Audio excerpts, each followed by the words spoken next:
One stormy night in the Montana mountains, a woman living alone hears three violent knocks on her door. Outside stands a stranger, blood-soaked in his shirt, clutching his shivering son in the deadly cold. She could have closed the door, she should have, but she didn't. And that decision changed her life forever.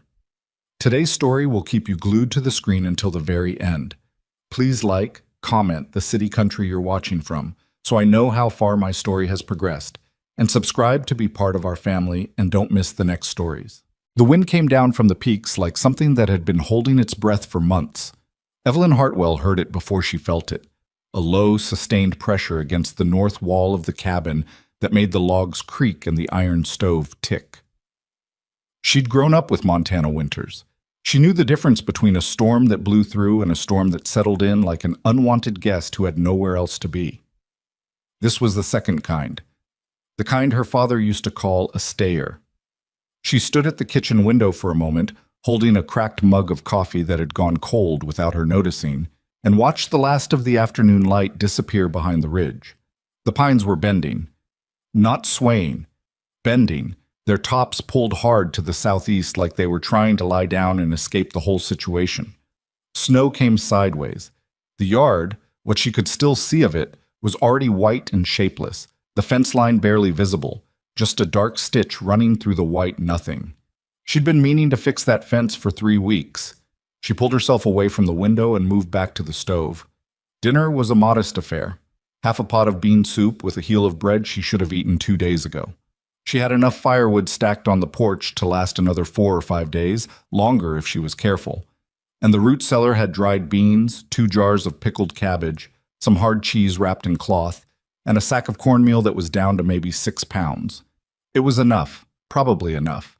She'd gotten through worse stretches than this on less. That was the thing about living alone in a place that most people would describe as remote. You stopped thinking about comfort and started thinking in pure arithmetic. How many days of wood? How many pounds of meal? How many miles to the nearest supply town, which was Harlan's Crossing? And whether the pass road would be passable after a storm like this?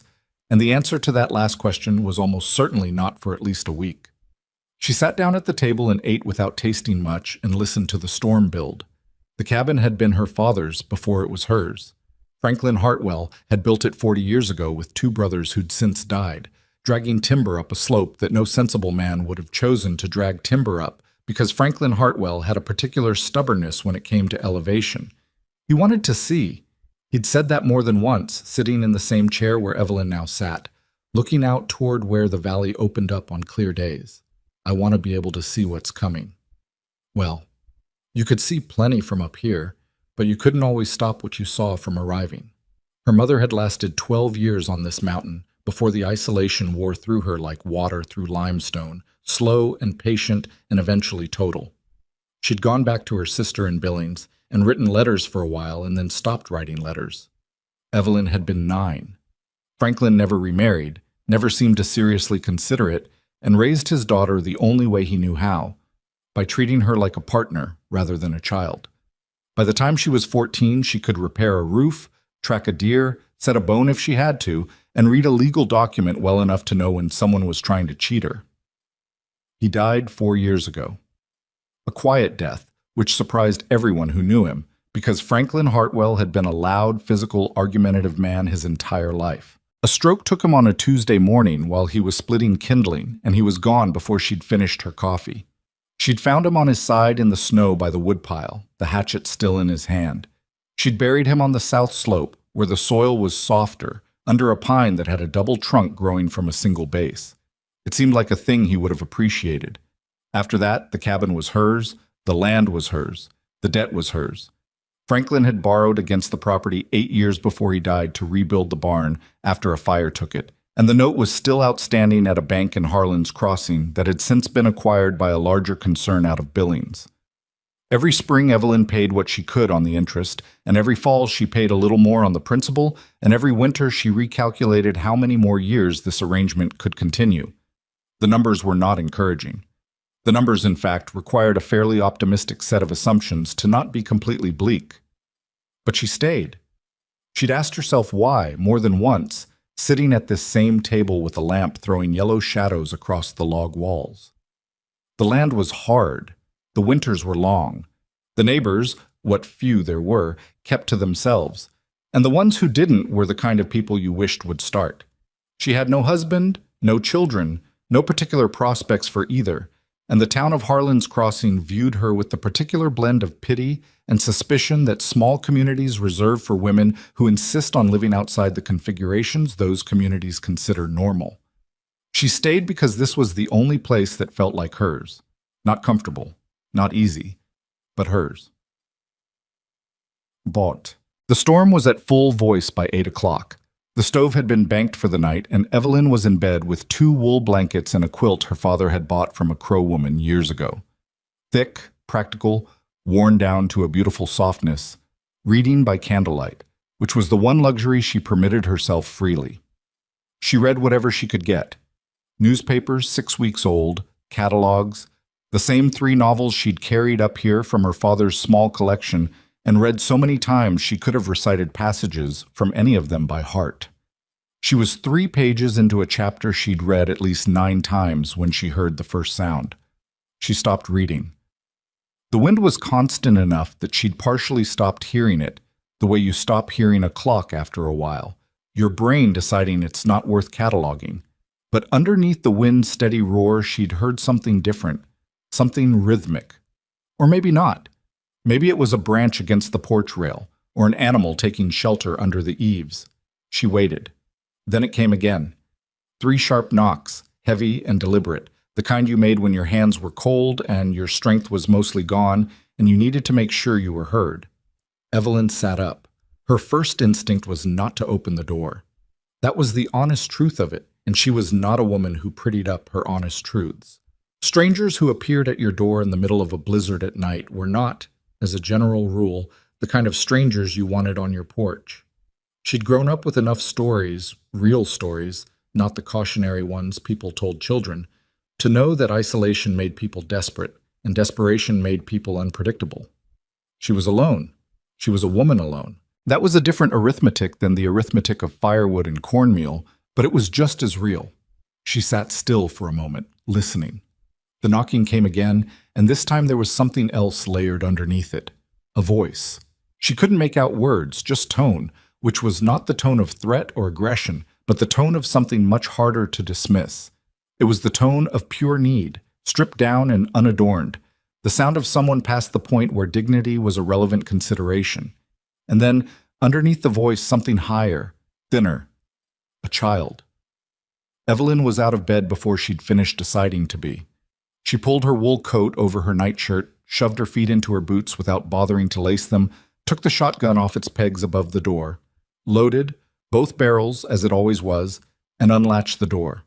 The cold came through immediately, a wall of it, stealing the heat from the small space behind her in seconds.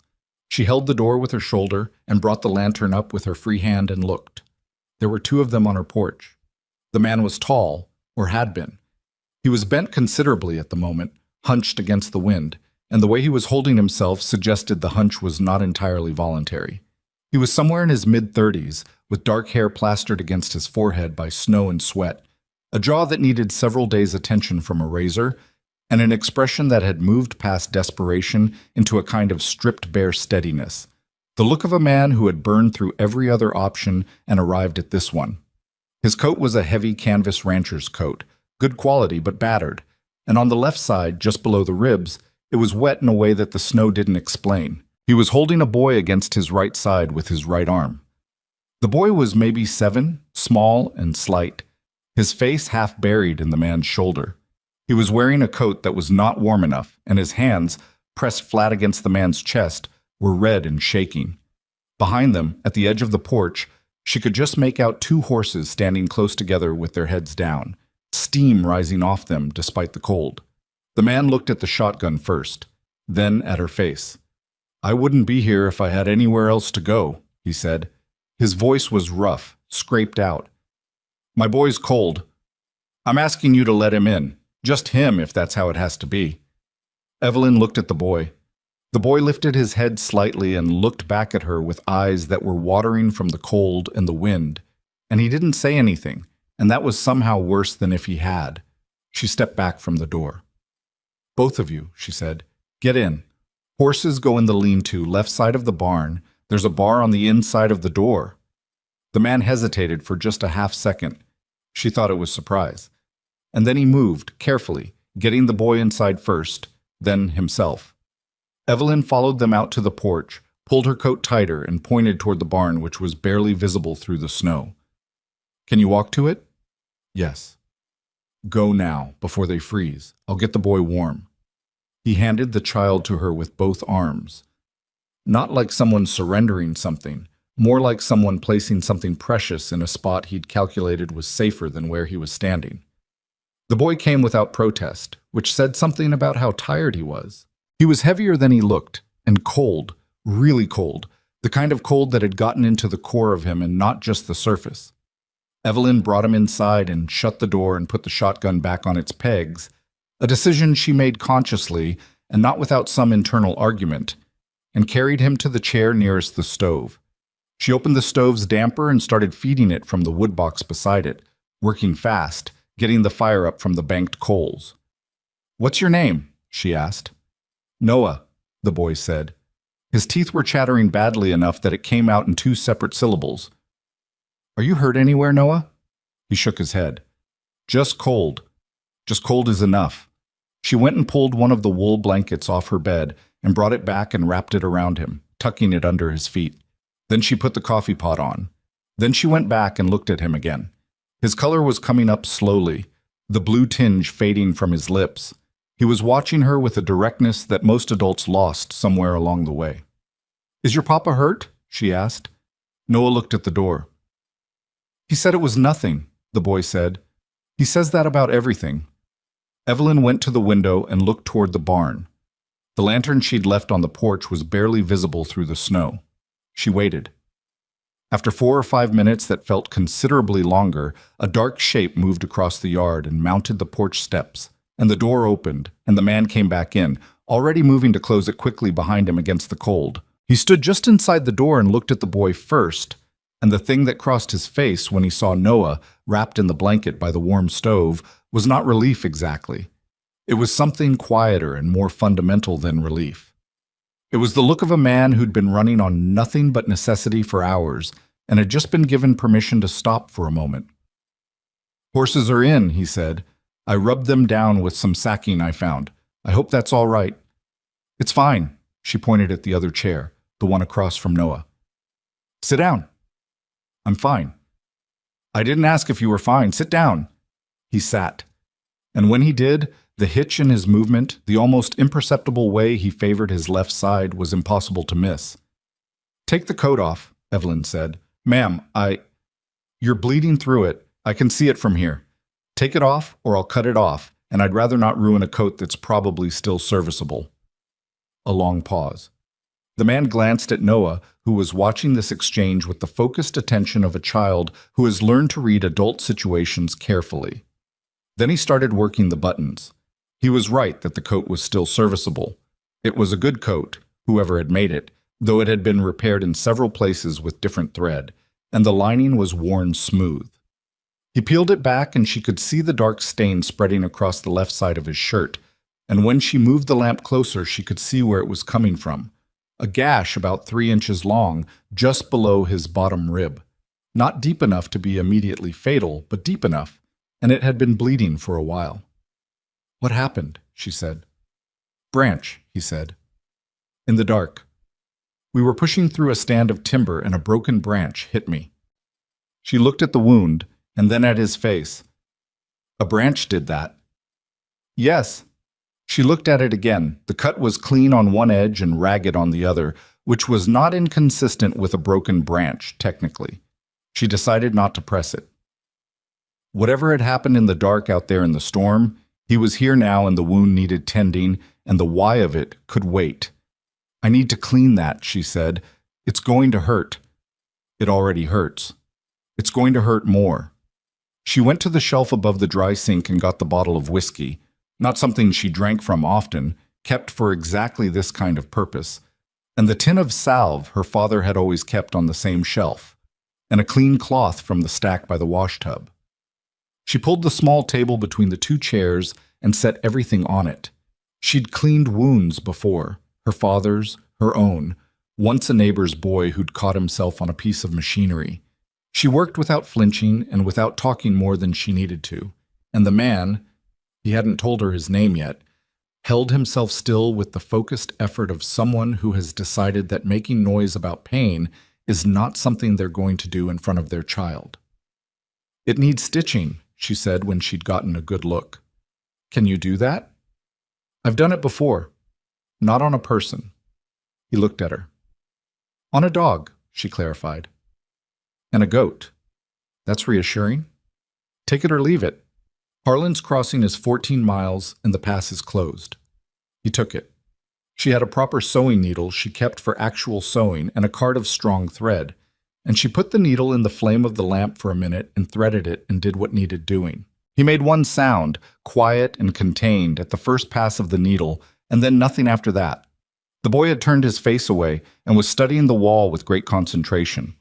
When it was done, she wrapped a strip of clean cloth around his middle, making it firm but not tight enough to restrict his breathing. She tied it off and stepped back. "Thank you," the man said. The words came out plainly, without embellishment. Whatever he wasn't a man who performed gratitude. He just stated it. "What's your name?" Evelyn asked. "Caleb," he said. "Caleb Mercer." "Evelyn Hartwell. This is my land." She paused. "Not a welcome exactly, just information." Something shifted in his expression. Not quite a smile, but the shadow of one. "I understand."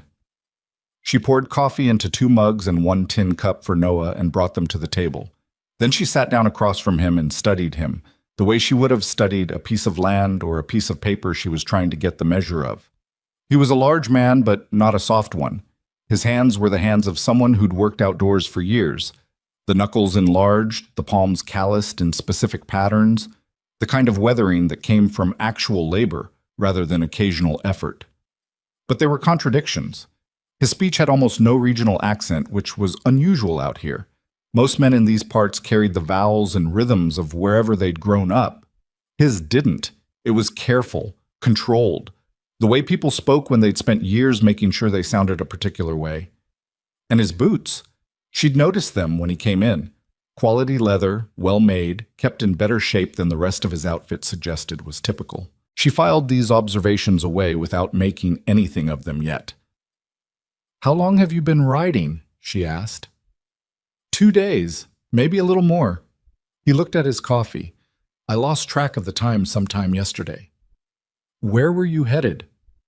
"West." A pause. "There's a town on the other side of the range. Millerton. I've got work there." Evelyn looked at Noah, who had pulled the blanket up around his shoulders and was drinking his coffee with careful, small sips, warming his hands on the tin cup. "You bring him with you everywhere?"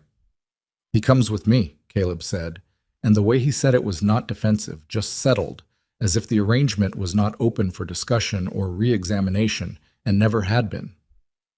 "His mother?" "Gone." She didn't ask for elaboration. You didn't out here. Gone meant gone, and it was its own complete sentence.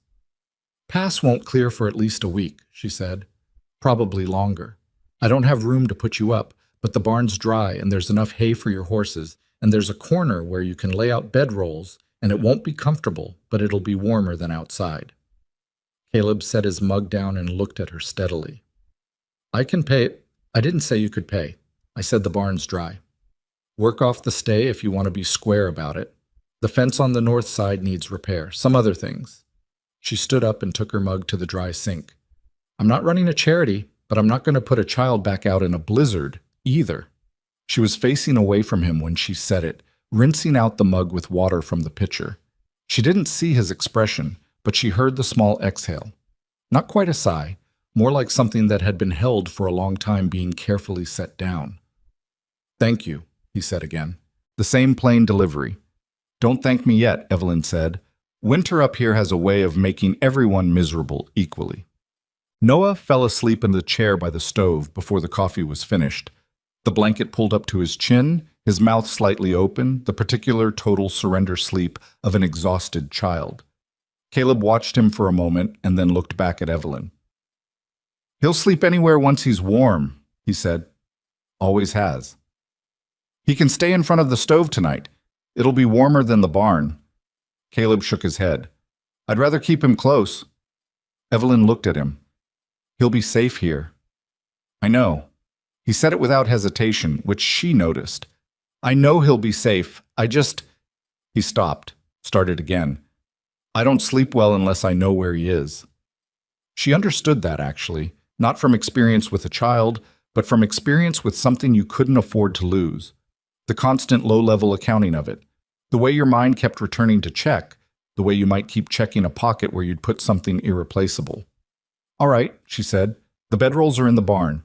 Come back if either of you need anything in the night. She paused at the door that led to her bedroom. And Mercer? He looked up. If you're still bleeding through that rap by morning, come and tell me. Not being a hero about it isn't weakness. It's just math. He nodded once. She went to bed. In the morning, the storm was still there, though it had shifted from its violent night peak into a steadier, grimmer presence. Heavy snow falling straight down now, no wind behind it, the kind that accumulated fast and quiet. Evelyn woke before first light, dressed in the cold, and built the fire up before she did anything else.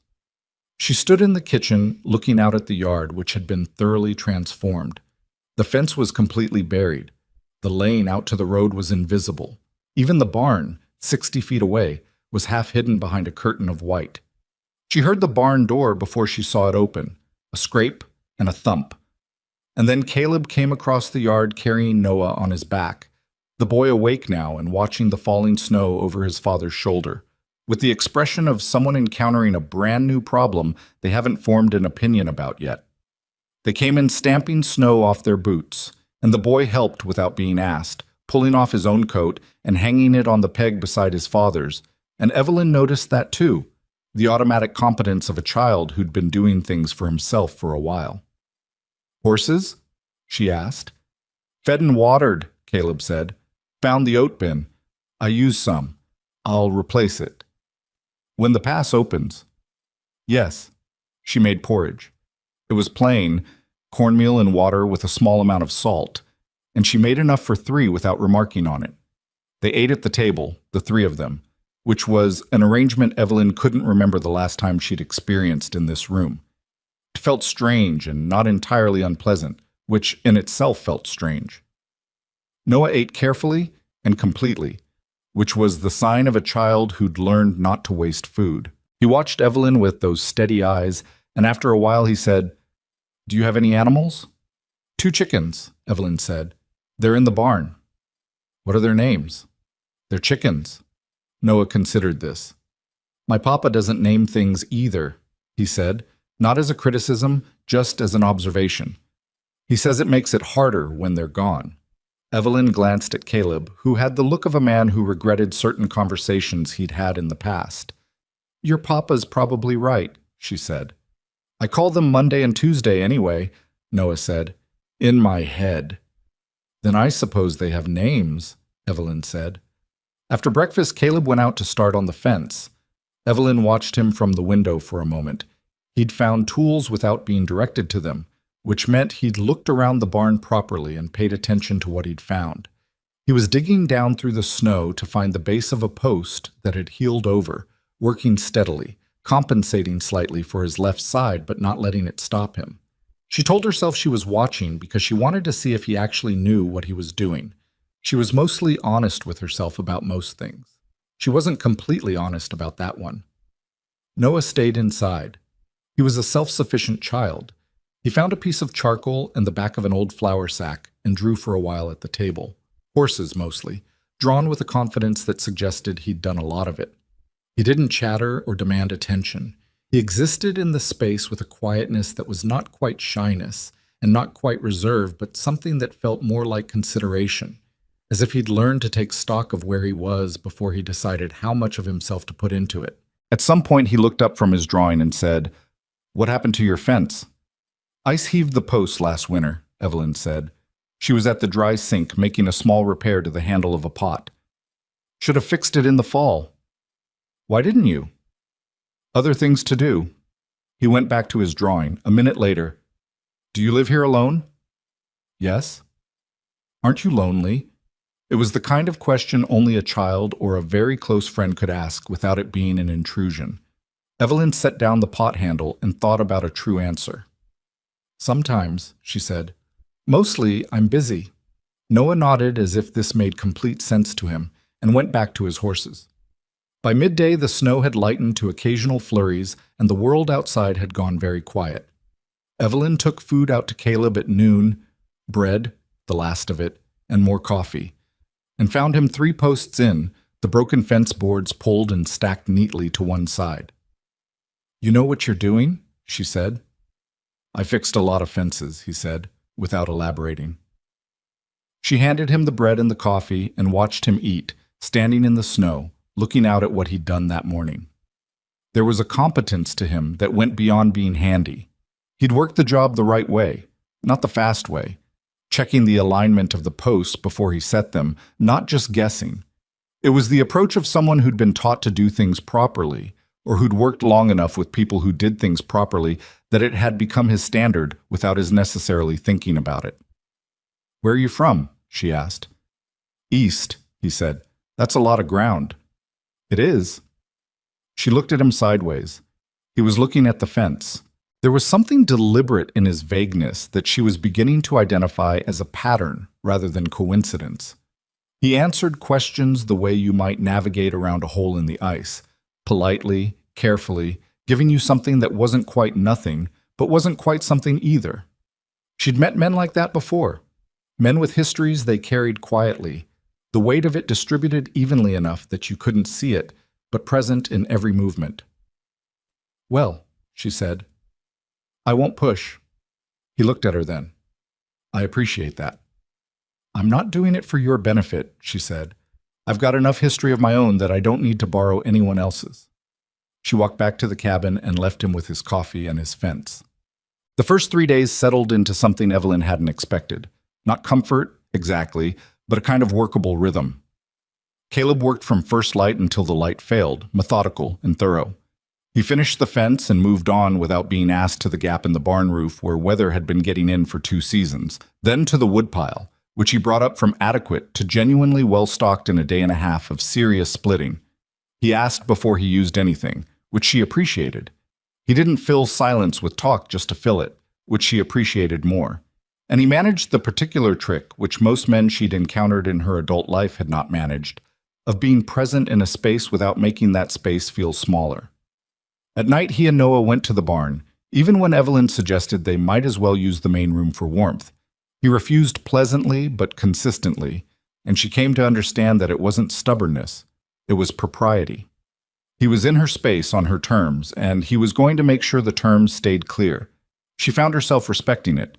Noah had taken to following her around at certain hours, not underfoot, just present, watching what she did with the focused interest of a child who thinks most things adults do are potentially interesting. He watched her mend a harness. He watched her sort seeds for the spring.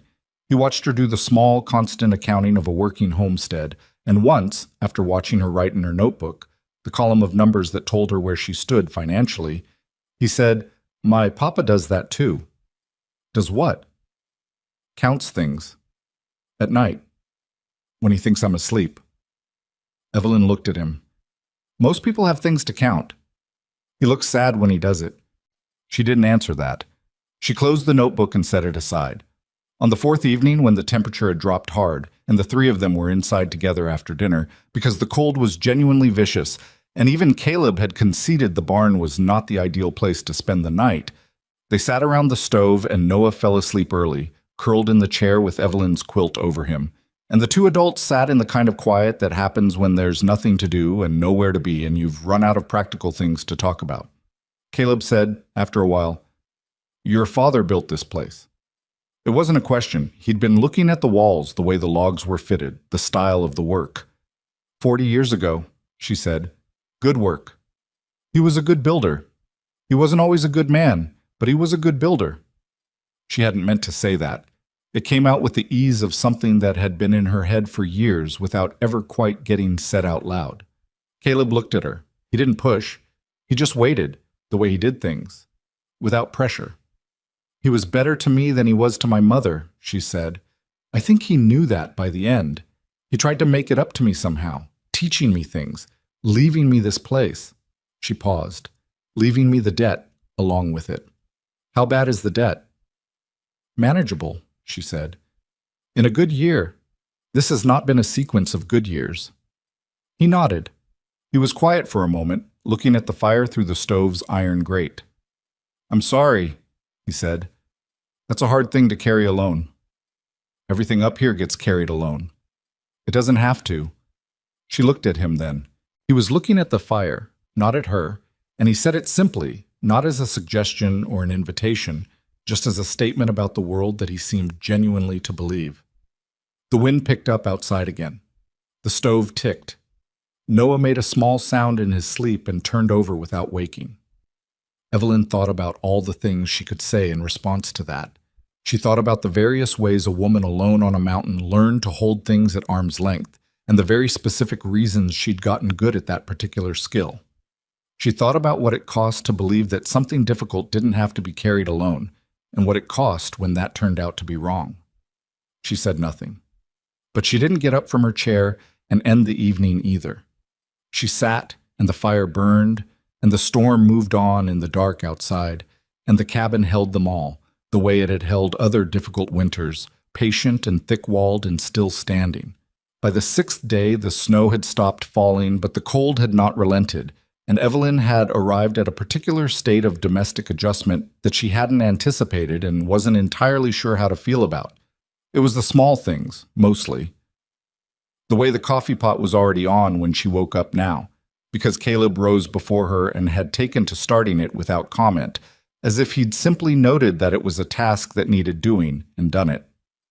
The way Noah had migrated, gradually and without anyone directing him to, from the barn corner to the main room, where he slept on a folded blanket by the stove, and was so quiet about it that the transition had happened across 2 days before Evelyn quite registered it as a change in arrangement. The way the barn had been reorganized, not dramatically, not in a way that imposed anything, but in the small logical adjustments of someone who had looked at a space and seen how it could work better, and then made it work better, stacking the remaining hay more efficiently, hanging the harness where it could dry properly rather than where it had been piled. She hadn't asked for any of it. That was the part that kept catching her off guard. She'd been alone long enough that she'd built every system and arrangement around the assumption of alone, and having two people exist in that arrangement without breaking it was something she hadn't thought was possible. She found herself watching Caleb more than she wanted to admit, not for reasons she'd have had trouble defending to herself. She watched him the way she watched anything she hadn't figured out yet, with the particular focused attention her father had called her second-best quality, after stubbornness. There were pieces of him that didn't fit, and they nagged at her the way a loose board nags at your foot. Not painful exactly, just there, every time you crossed that particular patch of floor. The way he moved, for one thing. She'd worked alongside enough men to know that physical labor left marks on a person's body that were specific to the labor. A man who'd spent years driving cattle moved differently than a man who'd spent years working timber. And both of them moved differently than a man who'd done most of his work in other kinds of rooms. Caleb's body had the endurance of someone accustomed to outdoor work, and his hands had the evidence of it. But there was something else in the way he held himself that didn't quite match. A kind of posture that wasn't quite the posture of a ranch hand. Too deliberate, like a man maintaining a way of standing rather than a man who'd simply always stood that way. His horses, too. She'd gotten a better look at them once the storm broke and she could move around the barn properly. 2 geldings, both well-bred, with good bone and clean lines. The kind of horses that cost real money and were maintained to a standard that went beyond what a wandering ranch hand would typically spend on an animal. The saddles were plain, worn down to nondescriptness, but the fittings were quality. The kind of quality you bought once because you could afford to buy the best and never needed to buy again. And there was the matter of how Noah read. On the 7th evening, Evelyn had produced the 3 novels from the shelf because Noah had run out of things to look at and had been working through the same flour sack drawing for 2 days. She offered him the books without expecting much. The boy was 7, and the books were adult, the kind of dense 19th century narratives that required patience and a certain tolerance for long descriptive passages. Noah had taken the top one, opened it, and started reading, not sounding out words. Reading. At a pace that was not the labored pace of a child still learning, but the steady, comfortable pace of someone for whom books were a familiar environment. She hadn't said anything, but she'd watched Caleb from across the table, and she'd seen the small tension in his jaw. Not much, barely anything. As he registered that she'd noticed, she let it lie. She was good at letting things lie until the right moment. The right moment came without warning, the way things usually did. It was the 9th day of their enforced cohabitation, and Evelyn had driven the wagon into the near pasture to check on a section of fence on the property's southern edge. The storm had been hard enough that she wanted to know what else might need attention before the ground got any harder. She left Noah drawing at the table and told Caleb where she was going, and he'd said he'd come along, and she'd said she didn't need help, and he'd come anyway, which she found irritating, and then found she'd moved past irritating into something she was less certain how to categorize. They drove out in the wagon without much conversation. The snow was knee-deep in the fields, crusted on top, the surface throwing back the late morning light in a way that made your eyes ache after a while. The fence line on the south edge was mostly intact, 2 posts gone, which was better than she'd expected. On the way back, crossing the open middle of the pasture, she said without looking at him, "His mother was educated." Caleb said nothing. "Noah. He reads the way children read when they've been taught properly, early, with books in the house." She kept her eyes on the horses. "Not the way children read when their father's been teaching them when he gets a chance."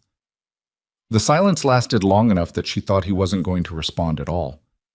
"His mother was a school teacher," Caleb said finally. Evelyn nodded. That fit. "She kept a library, even when we couldn't—" He stopped. Started differently. She believed in keeping books around. Noah grew up in a room with more books than furniture. The horses moved through the snow at their steady walk, breath rising in white clouds. Evelyn said nothing, giving him the space to either continue or not. He continued. "She died 3 years ago," he said. "November. There was a fever that went through. A lot of people got sick." He was looking straight ahead. "She got sick too fast. By the time it was clear how bad it was, there wasn't anything to be done." "I'm sorry," Evelyn said. "Noah was 4. He remembers her, but not really. He remembers the idea of her more than the actual her, I think." He said it without self-pity, just the careful wording of a man who'd thought about this particular grief for a long time and arrived at the most accurate description he could. "He asks about her sometimes, and I tell him what I can." "What was her name?" "Clara." A pause. "She was—" He stopped again, shook his head slightly, as if whatever he'd been about to say was too large for the current occasion. "She was a good woman." They rode the rest of the way back to the barn without speaking. It wasn't uncomfortable, the silence. It had the quality of a silence after something real has been said, settled rather than empty. What Evelyn did not say, what she turned over in her mind while she unhitched the horses and Caleb lifted down the tools from the wagon bed, was that nothing he'd told her explained the horses. It didn't explain the boots, or the speech patterns, or the way he'd looked at her accounts ledger. That one time she'd left it on the table and he thought she wasn't looking. Not the look of a man glancing at someone's private papers, but the look of a man who understood exactly what he was seeing. She was going to need more than November, she thought, and a schoolteacher named Clara. But she didn't push. Not yet. The pass road opened on the 12th day, or began to open. Someone had come through with a team and a plow blade and broken the worst of the drifts on the lower section, which meant the road to Harlan's Crossing was passable, if not comfortable. Evelyn knew this because old Bertram Hoyle, who ran the nearest neighboring property 4 miles east, came through in his sled to check on her, as he did after every major storm, with a bottle of cider vinegar he knew she used for preserving and the particular face of a man delivering news he wasn't certain how to deliver. He saw Caleb in the yard when he drove up. Bertram was 63 and had been ranching this valley for 40 years, and had the conversational subtlety of a man who'd spent most of those years talking mainly to cattle. He pulled up his sled, looked at Caleb, looked at Evelyn, looked back at Caleb, and said, "You got company." "We had a storm," Evelyn said. "These two came through it. They're heading to Millerton." Bertram took this in. He handed her the cider vinegar. Pass is coming clear. Should be able to get a wagon through by end of week. He looked at Caleb again with the straightforward assessment of a man who has decided curiosity is more efficient than politeness. You a rancher? Among other things, Caleb said. Heading to Millerton for work? Yes. Bertram nodded slowly. He had the look of a man filing information without quite deciding what to do with it yet. He looked back at Evelyn. You need anything before the road opens proper? I'm fine, Bertram. He gathered his reins. Then, as if remembering it, Garrett Voss is back in the valley. Came through town last week with 2 men from Billings. People are saying the railroad's moving forward on the western extension. Evelyn felt something shift in her chest. Not panic, but the cold, tight precursor to it. Which line? The Northern Pacific Secondary. Bertram's voice was careful now. If they run it where the survey suggested, it cuts through the eastern edge of your property. I know where it cuts, she said. Voss has been buying up land on both sides of the proposed right-of-way, paying cash. Some people are taking it. Good for them. Bertram looked at her with the tired affection of a man who'd watched her be stubborn for 4 years and hadn't yet found a version of concern that she'd receive. Evelyn, if Voss gets the parcels on either side of yours, the legal pressure is going to be considerable. My land is my land. Your land has a note on it. She kept her face still. She was aware of Caleb standing 20 feet away, not visibly attending to the conversation, but in the open air on a quiet morning, there was no such thing as private. I know what's on my land, she said. Thank you for the vinegar, Bertram. He took the hint finally and drove off. She stood watching the sled until it was out of sight, then turned back to the yard. Caleb had gone back to what he'd been doing, tightening the wire on a section of fence he'd reset, and was not looking at her. She went inside. She sat at the table and opened the ledger and did arithmetic she'd done many times before, arriving at the same answer she always arrived at, which was that the numbers were manageable in a good year, which this was not, and that if Garrett Voss was assembling land on both sides of her property with cash from Billings money, the bank that held her note was going to start receiving pressure that had nothing to do with her creditworthiness. She knew Garrett Voss by reputation and by one direct encounter, which had been enough. He was 45, wide through the shoulders, with the kind of sustained sociability that never quite reached his eyes. A man who'd learned very early that friendliness was a tool and had used it so consistently that most people forgot it was a tool and took it for the real thing. He'd inherited his father's ranch 12 years ago and had spent the intervening years making it considerably larger by methods that were legal, strictly speaking, and not anything else. She was still sitting at the table, not doing anything useful with the ledger, when Caleb came in. He stood in the doorway for a moment. He'd developed the habit of pausing there, not crossing into her space without a moment's notice. And she looked up at him. You heard that, she said. It wasn't a question. Some of it. Voss is going to try to take my land. Caleb came in and sat down across from her. He looked at her directly, the way he had looked at her the first night, before she'd done the stitching, before she'd known his name. The same quality of attention, stripped of performance. Tell me what you know about him. So she did. She told him about Garrett Voss and the 6 properties he'd absorbed in the past 8 years, 3 of them from widows, 2 from ranchers who'd had bad seasons and needed cash. 1 from a man who'd made the mistake of letting his taxes go delinquent. She told him about the railroad survey and the right-of-way and the way a secondary line changing its route by 2 miles could make a piece of land worth twice what it had been the week before or half. She told him about the bank in Billings and the note on her property and the number that note represented. Caleb listened without interrupting, which was something she'd noticed about him. He was a man who actually listened, who let you finish, who didn't start assembling his response while you were still talking. When she was done, he said, How long have you been holding this alone? 4 years. Since your father died? Yes. He was quiet for a moment. Then, is there anyone in town who'd back you publicly if it came to a legal fight? She considered that. Bertram Hoyle. Maybe 2 or 3 others who've had their own run-ins with Voss. But legal fights cost money, and the people who'd side with me are the same people who don't have much of it. What about a lawyer? There's one in Harlan's Crossing, Tom Alcott. He's decent enough. She paused. But Voss would hire someone from Billings, or Helena. Money buys weight in a courtroom like it buys weight everywhere else. Caleb nodded slowly, looking at the table. There was something working in his expression that she couldn't quite read. Not the blankness of someone who had nothing to say, but the more controlled stillness of someone deciding how much of what they're thinking to say out loud. You should get your deed checked, he said. The original language. Sometimes there are easement provisions or boundary descriptions that can be used either way, to support a forced sale or to prevent one. She looked at him. That's specific advice. It's common sense. It's the kind of common sense that comes from knowing something about property law. He met her gaze without flinching. I've been around people who dealt with land disputes, he said. What kind of people? The kind with land. She held his look for a moment. He didn't look away, and he didn't elaborate, and she was left once again with the sensation of understanding a man's outline, but not his interior, seeing exactly where the edges were without being able to see what was behind them. She decided to leave it there for now. She had more immediate things to worry about. That afternoon, she found Noah in the barn, not doing anything he shouldn't have been. He was sitting on a hay bale with Caleb's saddlebag open beside him, and he was carefully folding a piece of paper that had been tucked into an outer pocket.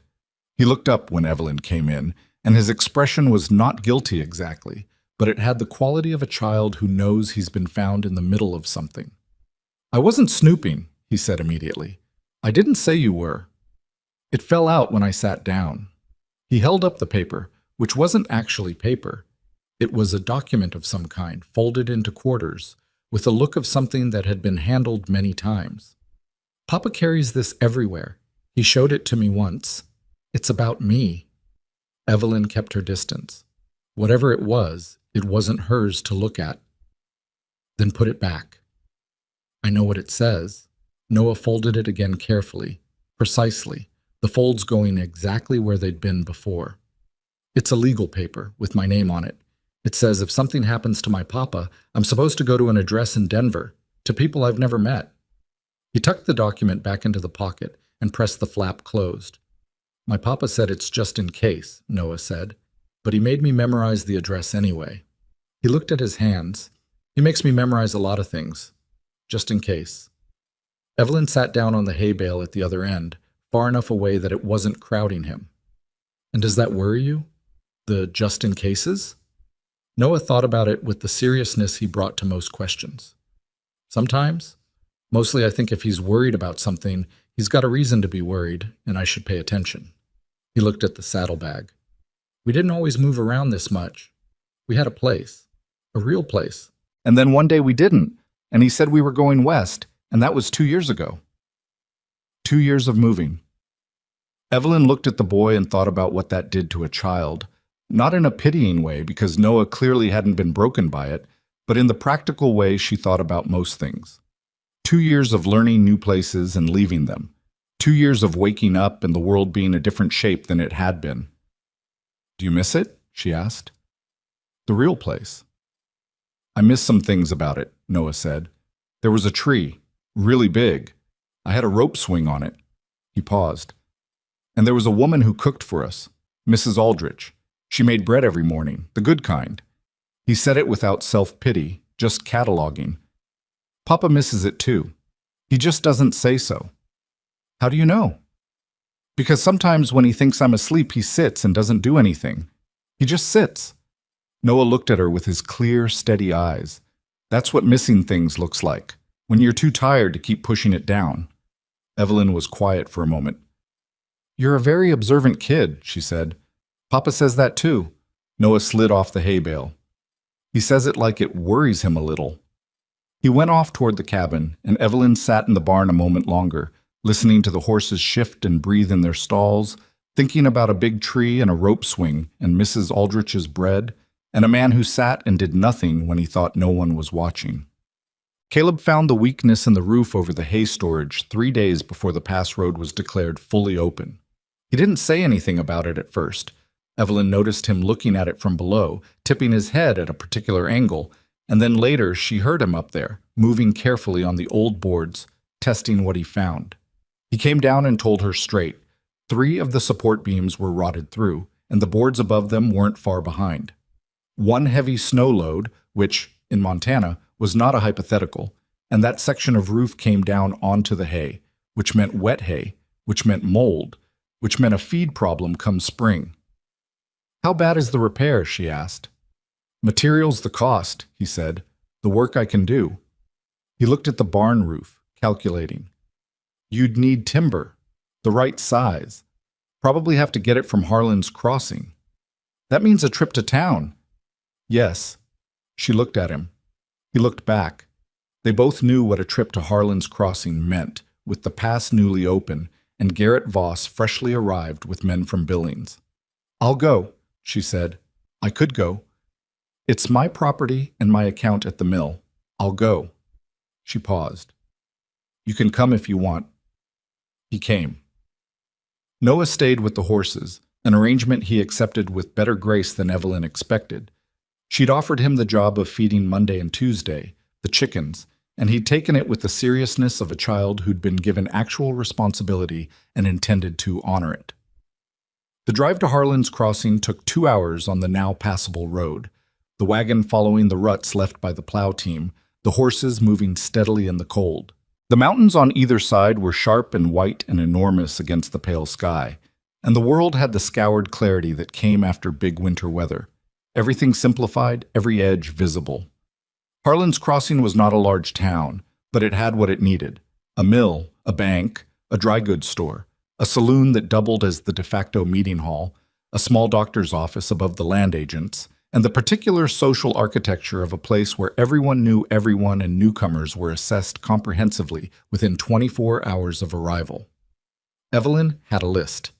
She went to the mill first and ordered the timber and arranged delivery for the following week, paying with the small reserve she kept separate from the operating money, the one she'd been building for 2 years for exactly this kind of unplanned need. Then the dry goods for the supplies she was running low on. She was coming out of the dry goods with 2 sacks, and Caleb was carrying the third when she saw the horses outside the saloon. 3 of them. Good horses, not working animals. One of them a gray that she recognized. She'd seen it once before, 2 summers ago, tied outside the land agent's office. She stopped walking. Caleb, 1 step behind her, stopped too. "You know that horse," he said. He'd been watching her face. "It belongs to Garrett Voss." A beat of silence. Then, from behind them, a voice. "Evelyn Hartwell." It was smooth and warm, the voice of a man who'd had a lot of practice making his voice smooth and warm. "I was just thinking about you."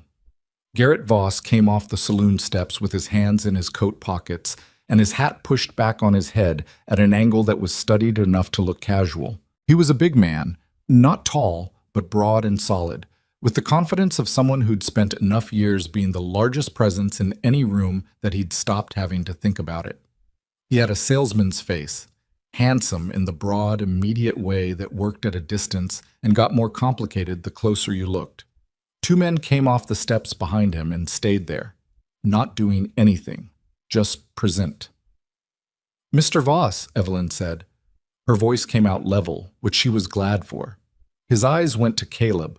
Something moved across his face. Not recognition, but something adjacent to it. The calibrated attention of a man assessing a potential factor. "Who's your friend?" he said. "Caleb Mercer," Caleb said.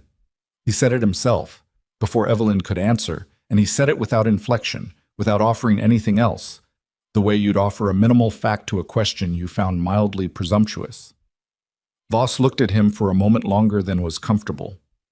Then he looked back at Evelyn with the practiced smile back in place. "I've been hoping to sit down with you, Evelyn, about the property." "I'm not interested in sitting down."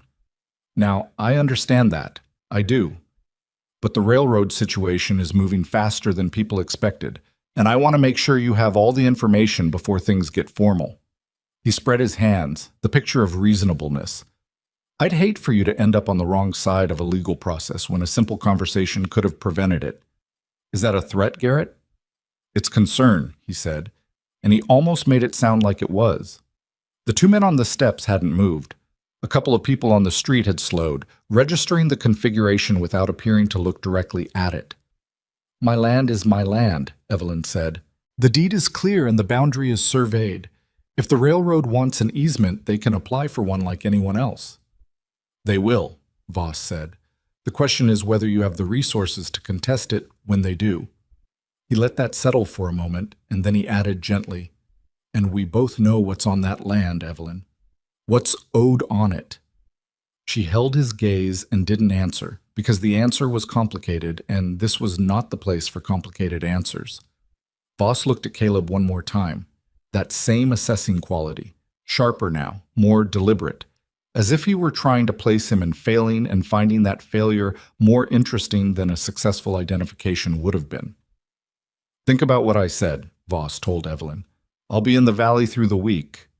He touched his hat brim and went back up the steps and into the saloon, and the two men followed him, and the street exhaled. Evelyn turned and walked to the wagon and loaded the sacks without speaking. Caleb helped her, and also said nothing. They got up onto the seat, and she gathered the reins and turned the horses back toward the road. They were a quarter-mile out of town before either of them said anything.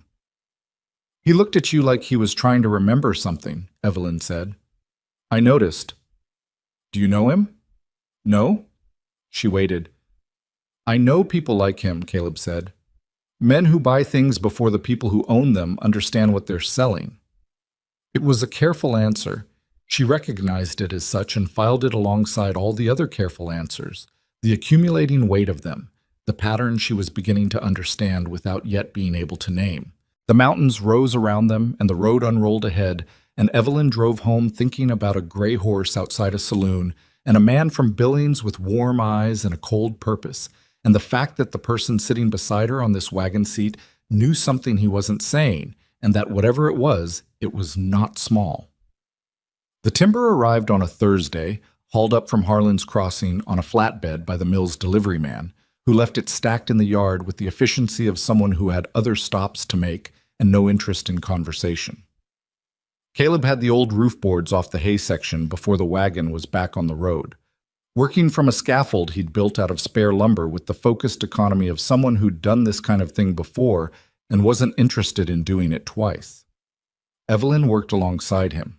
She'd expected him to suggest she do something else, the way most men would have, and he hadn't, and she'd taken that as permission to simply show up with the tools and start. They worked well together in the way that people work well together when neither of them needs to prove anything to the other, passing materials without being asked, reading what the job needed next, staying out of each other's way in the physical sense while remaining close enough to work efficiently. Noah handed up boards from below when they needed them, which he did with a seriousness that was almost comic in someone his size, small hands gripping the lumber with total concentration, making sure the board went up straight. "Good," Caleb told him, the second time he handed one up. Noah's face did something careful and pleased that he tried to keep controlled, and didn't quite succeed. They had the new beams in by midday, and the boards laid over them by mid-afternoon. Caleb was nailing down the last section when the cold came back hard, the temperature dropping 20 degrees in the space of an hour, the way it did in Montana in late winter. A reminder that the season wasn't finished regardless of what the calendar suggested. By the time they came off the scaffold, the sky was iron-colored, and the wind had a bite to it that made your eyes water. Inside, over supper, Evelyn watched Caleb and tried to work out what to do with the accumulation of things she'd noticed and filed and not yet addressed. The encounter with Voss in town had been sitting in her chest like a splinter she could feel, but couldn't locate precisely enough to extract. Not painful, but present. Constant. The way Voss had looked at Caleb. The way Caleb had said his own name in response, offering it with a flatness that wasn't the flatness of someone with nothing to hide, but the flatness of someone who'd rehearsed the offering. She'd been patient. She was good at patient, but patience had its own arithmetic, and she was approaching the end of what the numbers allowed. After Noah had fallen asleep, he went down early these days, worn out by the physical days, which Evelyn thought was probably the best thing for him. She poured 2 cups of coffee and set one in front of Caleb and sat down and said, without any particular lead-up, "Tell me who you actually are." He looked at the coffee cup. "I told you who I am." "You told me a name and a direction and a dead wife and a job in Millerton," she said. None of that adds up to the horses or the boots or the way you looked at my deed when you thought I wasn't watching or the fact that my 7-year-old neighbor can read better than most adults I know. She kept her voice even, not angry, factual. I've let it sit because it wasn't my business, and you weren't hurting anyone, and you've more than paid your way here. But Garrett Voss looked at you in that street like he was trying to place a face he'd seen on a piece of paper, and whatever he was trying to remember, I think it has something to do with my land. Caleb sat very still. Outside, the wind pushed against the north wall. The stove ticked. I'm not asking to be difficult, she said. I'm asking because if there's something coming at this property that involves you, I need to know it before it arrives, not after. A long moment passed. She watched him work through something internal, not deciding whether to trust her exactly, more like deciding whether he was still in a position where keeping the thing hidden served any purpose. The look of a man who's been carrying a weight for a long time and is calculating whether setting it down will make things better or worse. He set it down. My name is Caleb Whitmore, he said. She waited. My father was Edmund Whitmore. He built the Whitmore Northern Railroad Company out of nothing over 30 years, starting in Ohio and working west. By the time he died, the company controlled 400 miles of line and had financial interests in another 200. He said it without pride, just inventory. He died 6 years ago. I was the eldest son. The company was supposed to come to me. Evelyn looked at him steadily. Supposed to. My younger brother Richard contested the inheritance. He had support from the board, who preferred him. Richard was better at the social end of it, the investor dinners, the political handshaking. I was better at the operational side, which mattered less to men who thought about railroads as financial instruments rather than actual machines that had to actually run. He wrapped both hands around the coffee cup. It became a legal dispute, a long one, and while it was going on, Clara got sick. He stopped, started again. I settled. I let Richard have the company and took a cash settlement and some land in Colorado and walked away. He looked up at her. I had a 4-year-old and a wife who was dying, and I did not have the capacity to fight a legal war and be present for what was happening in my own house at the same time. So I made a choice. And the cash? Gone. Most of it. Clara's illness was long. After she died, He stopped. I made some poor decisions. That's the honest version. I was not in a condition to make good ones for a while. Evelyn thought about what Noah had said in the barn. We had a place. A real place. And then one day we didn't. So you've been moving, she said. The settlement included some land in Colorado that I sold when I needed to, piece by piece. What's left is enough to start somewhere new, if I'm careful. He paused. There's work in Millerton. Real work, not because of my name. A man named Patterson is building up a freight operation, and he needs someone who understands how railroads and supply lines actually function. I reached out to him under the name Mercer. He doesn't know who I am. Does Garrett Voss know who you are? The question landed in the room and sat there. He might, Caleb said. He has connections to my brother's people. Richard he wasn't satisfied with just having the company. He wanted to make sure I stayed gone. He said it with a flatness that was not indifference, but the thing you arrived at after you'd been angry for long enough that the anger had worn down to something more durable. There were men who worked for Richard who would have told him if I was seen anywhere near a railroad interest. Voss is connected to the Northern Pacific secondary line. Yes. And your family company, the Whitmore Northern, feeds into the Northern Pacific main line at 2 junctions. He looked at her. If Richard's people tipped off Voss that I was in the area, Voss might be moving faster on the land acquisition than he planned. To close the deal before I can... He stopped. Before you can what? He was quiet for a moment. Before I can complicate it, he said, and she could hear in that careful phrasing that there was something more he wasn't ready to say yet. She sat back and looked at him. She was trying to organize what she now knew into something she could use, the way she'd organize a ledger page into something that showed her the actual picture.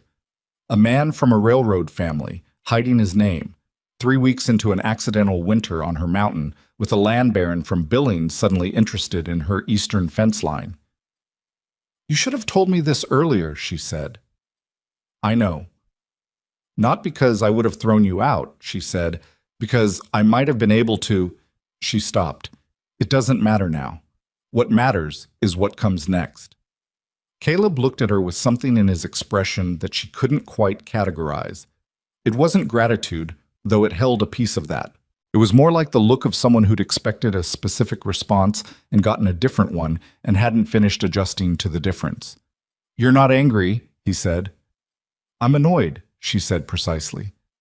"That's not the same thing." She stood up and took her coffee cup to the dry sink. "I'm going to sleep on this. In the morning, we need to talk about what to do before Voss comes up here, which he will." "Evelyn." She stopped. "I'm sorry," he said, "for not being straight with you. You gave us a door in a blizzard, and you didn't have to do that, and I—" He stopped. "I should have trusted that sooner." She turned halfway. "You had a child to protect." "That's not all of it." She looked at him for a moment, at the honest discomfort of a man who is making himself say the true thing rather than the defensible thing. "No," she said. "I know it's not. Get some rest." She went to bed.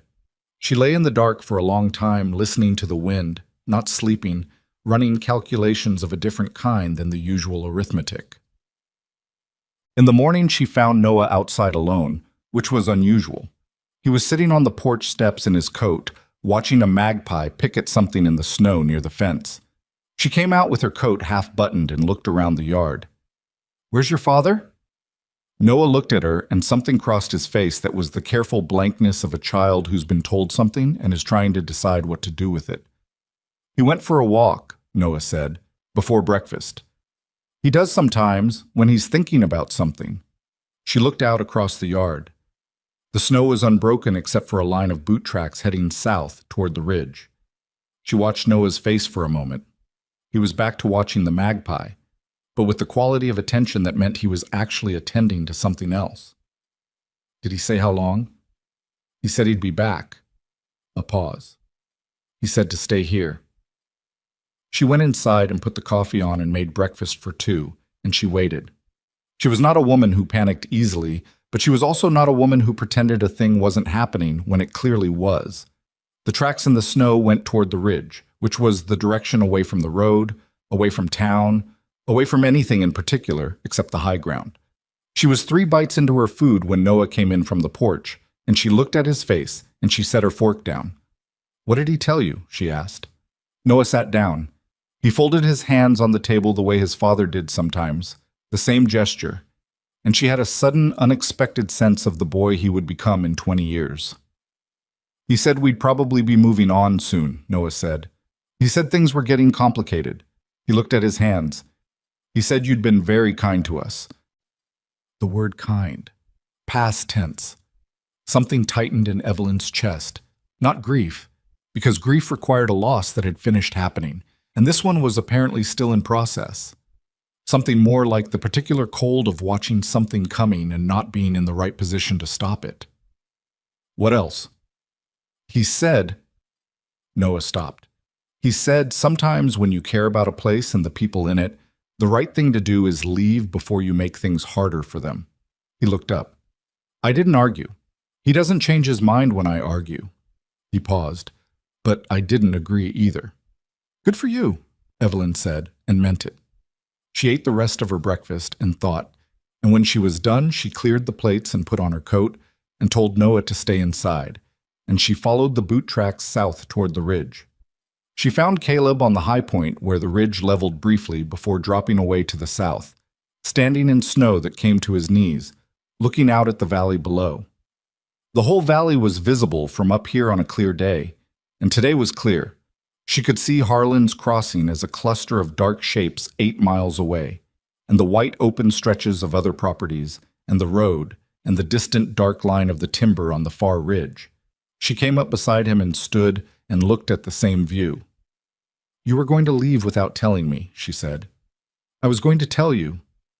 "When?" A pause. "When I'd worked out what to say." "Here's a suggestion," she said. "The truth. We've already established you can manage it when you try." He turned to look at her.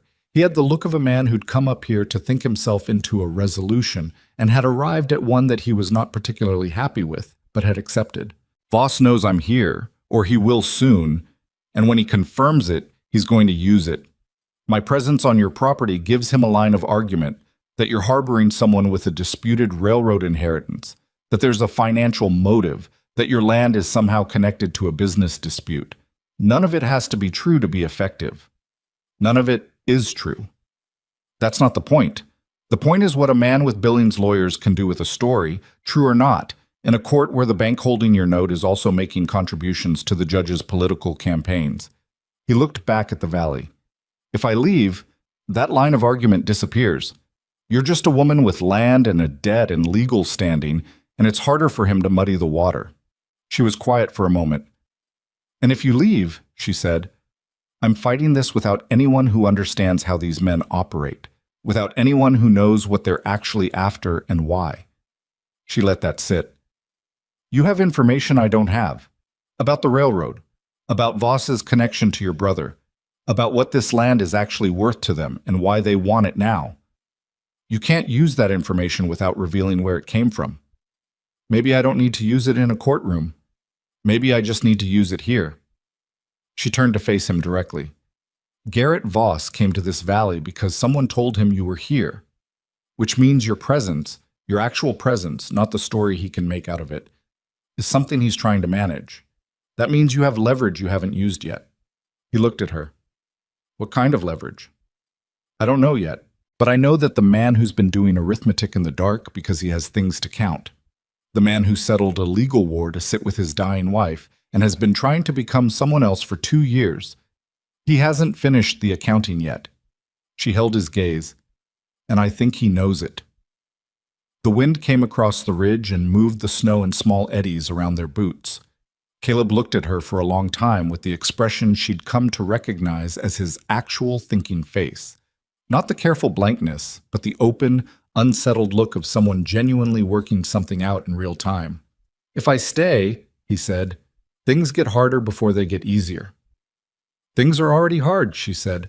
I live on a mountain in Montana with a debt and a failing fence and chickens named Monday and Tuesday by a child I didn't know 3 weeks ago. Hard is not a new condition. Something shifted in his face, not quite a smile, the precursor to one. Monday and Tuesday, he said. He told you. He tells me everything eventually.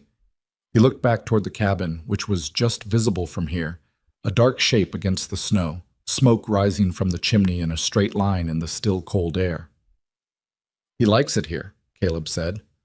It came out quietly, not as information, but as something he was acknowledging to himself as much as to her. I know, she said. He hasn't liked a place in a long time. She didn't answer that. She let it exist without comment. The way you let a thing exist when adding words to it would only diminish it. They stood on the ridge for another minute, and then Evelyn turned and started back down toward the cabin, and after a moment she heard his footsteps in the snow behind her. Voss came 3 days later. She'd known he would. She'd spent those 3 days in a particular state of preparation that was less about physical readiness than mental, going over what she knew, what she could prove, what she was willing to say in front of whoever he brought with him. Caleb had stayed, and they'd talked, long conversations at the kitchen table in the evenings after Noah slept, going over the legal landscape with a thoroughness that Evelyn found both useful and painful, because the more thorough the accounting got, the clearer the shape of her situation became, and the shape was not good. The note on the property was the fulcrum. Voss didn't need to take her land directly. He needed to create enough legal and financial pressure that the bank in Billings found it expedient to call in the note, and then he needed to be the available buyer when the property went to forced sale. It was a clean mechanism if you had the connections to run it, and Garrett Voss had the connections. What complicated it, what might complicate it, if played right, was Caleb. Specifically what Caleb knew about the relationship between Voss's land acquisitions and the Whitmore Northern secondary line plans. Caleb had explained it in the flat, certain way he explained things when he was sure of what he was saying. His brother Richard needed the Northern Pacific secondary route to go through this particular valley to make a junction work at the point where the Whitmore Northern would eventually extend westward. The junction's value depended on controlling the land on the approach corridor. Voss was acting as Richard Whitmore's proxy, buying the approach corridor piece by piece. If the arrangement became public, specifically if it became public before the land was fully assembled, the Northern Pacific Board would have a problem because they'd publicly committed to a neutral right-of-way process. "It's not illegal," Caleb said. "It's just embarrassing. For both of them." "Embarrassing enough to stop it?" "Embarrassing enough to slow it. And slowing it buys time." He paused. "Time is what you need. Time to shore up the note, time to get legal counsel that isn't in Billings. How do I use it without revealing that you told me?" He'd been quiet on that for 2 days, and she'd watched him think, the way Noah had described, sitting, not doing anything, the internal work happening behind a still face. She hadn't pushed. He hadn't arrived at an answer by the time the sound of horses came up the lane on the third morning. Voss came with 2 men, the same 2 from the saloon steps, and a third she didn't recognize, younger, with the look of someone who carried papers rather than weapons, which in its own way was more concerning. They rode into the yard and Voss dismounted with the easy manner of a man arriving somewhere he was considering purchasing. Evelyn came out onto the porch. She hadn't called for Caleb, but she heard the barn door and knew he'd heard the horses. "Morning, Evelyn," Voss said, pulling off his gloves. "I was hoping we could talk inside. It's cold." "We can talk here," she said. He accepted that with a small nod, as if it were a perfectly reasonable preference that he respected completely. He came to the porch steps and stopped there, looking up at her with his warm eyes and his calibrated expression. "I've had some legal counsel look at your situation," he said, "with the property. I wanted to share what they found because I think it changes the picture somewhat. You hired lawyers to look at my land without my permission. Property records are public, Evelyn. Anyone can look." He said it gently, the way you correct a child's misunderstanding. The council's view is that given the existing note and the current land values in the valley, the bank would be well within its rights to request a reassessment of the collateral. And given the railroad interest, the assessed value might actually drop, because the right-of-way creates uncertainty about the land's utility. It was a clean argument. She'd known it was coming, and it was still unpleasant to hear it stated plainly. "However," Voss continued, "I'm in a position to offer you something that makes all of that moot. I'll take the property at a price that covers the note plus 12% above the current assessed value. You walk away clear, no legal fight, no bank pressure, no uncertainty." "No land," she said.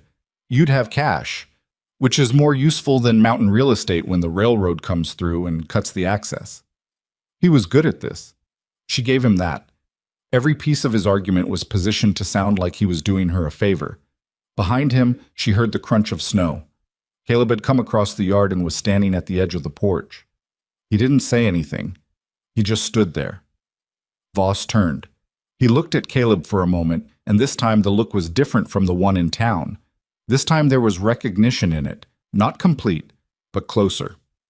The face of a man who'd received a description and was now comparing it to the original. "Mr. Mercer," he said. "Voss?" Caleb said. A beat of silence. The young man with the papers looked between them. "You know," Voss said conversationally, "it's an interesting thing. I had a message come through from an associate in Denver. Apparently a man matching your description has been making inquiries about freight operations out west, under the name Mercer." He paused. "But my associate was fairly certain the man he knew as Caleb Whitmore had gone west sometime last year." There it was, out in the cold air, in the yard of Evelyn's father's cabin, laid out like cards on a table. Evelyn felt Caleb go still beside her, the particular stillness of someone who has reached the end of one road and is taking the first step onto another. He said nothing. His jaw was set and his eyes were steady, and he said absolutely nothing. Voss looked at Evelyn. "Did you know who was staying on your property, Evelyn? Because a Whitmore involvement in this land, any Whitmore, given the family's railroad interests, creates a very different legal picture than a simple debt situation. It raises questions about intent, about whether this property was being used as part of a business strategy." He said it regretfully, as if he genuinely wished the complications didn't exist. Questions that a bank holding a note would be very interested in. The threat was elegant. She had to admit that even as her hands tightened on the porch rail. He wasn't accusing anyone of anything specific. He was simply naming a question that, once named in the right rooms, would be impossible to unask. Evelyn looked at Caleb. Caleb was looking at Voss with an expression she hadn't seen on him before. Not anger, not fear. Something colder and more resolved. The look of a man who has been avoiding something for 2 years and has just decided, in this specific moment, on this specific porch, with the cold coming off the mountains and the smoke rising from the chimney, that he is done avoiding it. "You should leave," Caleb told Voss. "I don't think that's in anyone's interest. You should leave," he said again. Same tone, same volume. Not louder, not harder, just absolute. The kind of voice that doesn't waste energy on performance because it doesn't need to.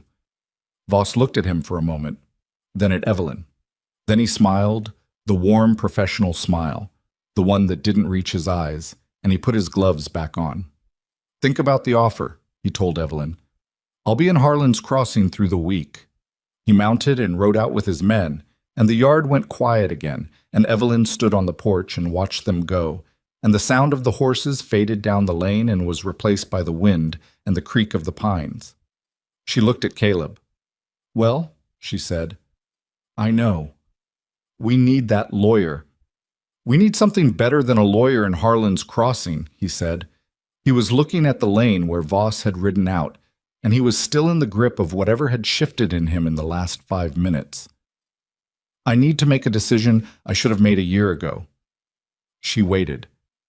"There's something I can do," he said, "something that neutralizes Voss, but it means stopping hiding." He looked at her, the full weight of it visible in his face, not drama, just the actual cost of the thing he was describing. "It means being Caleb Whitmore again, in public, on record, and everything that comes with that." Noah had appeared in the doorway behind them at some point, and he was listening, and when Caleb turned and saw his son standing there, something moved through his face that was more complicated than any of the expressions she'd seen on it before. The whole of it, the 2 years of running and the things left unfinished, and the boy who'd memorized an address in Denver just in case, all of it in one look that lasted a second and then was gone.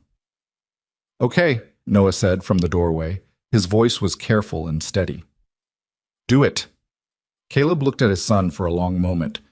Then he looked at Evelyn, and Evelyn thought about a door she'd opened in a blizzard and the arithmetic of what that door had let in, and she said, "Tell me what you need."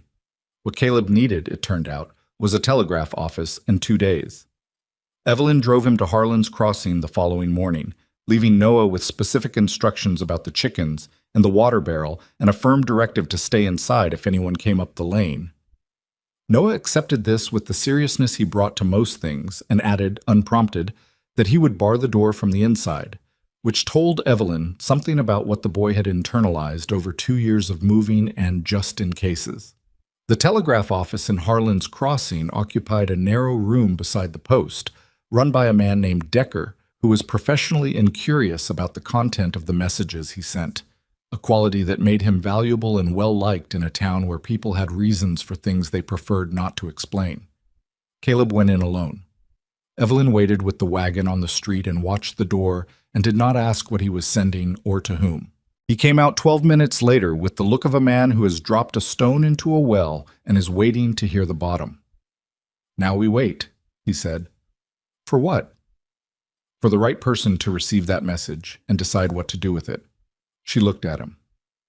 "Are you going to tell me who the right person is?" "A man named Hargrove, Gerald Hargrove. He's on the Northern Pacific Board." He got up onto the wagon seat.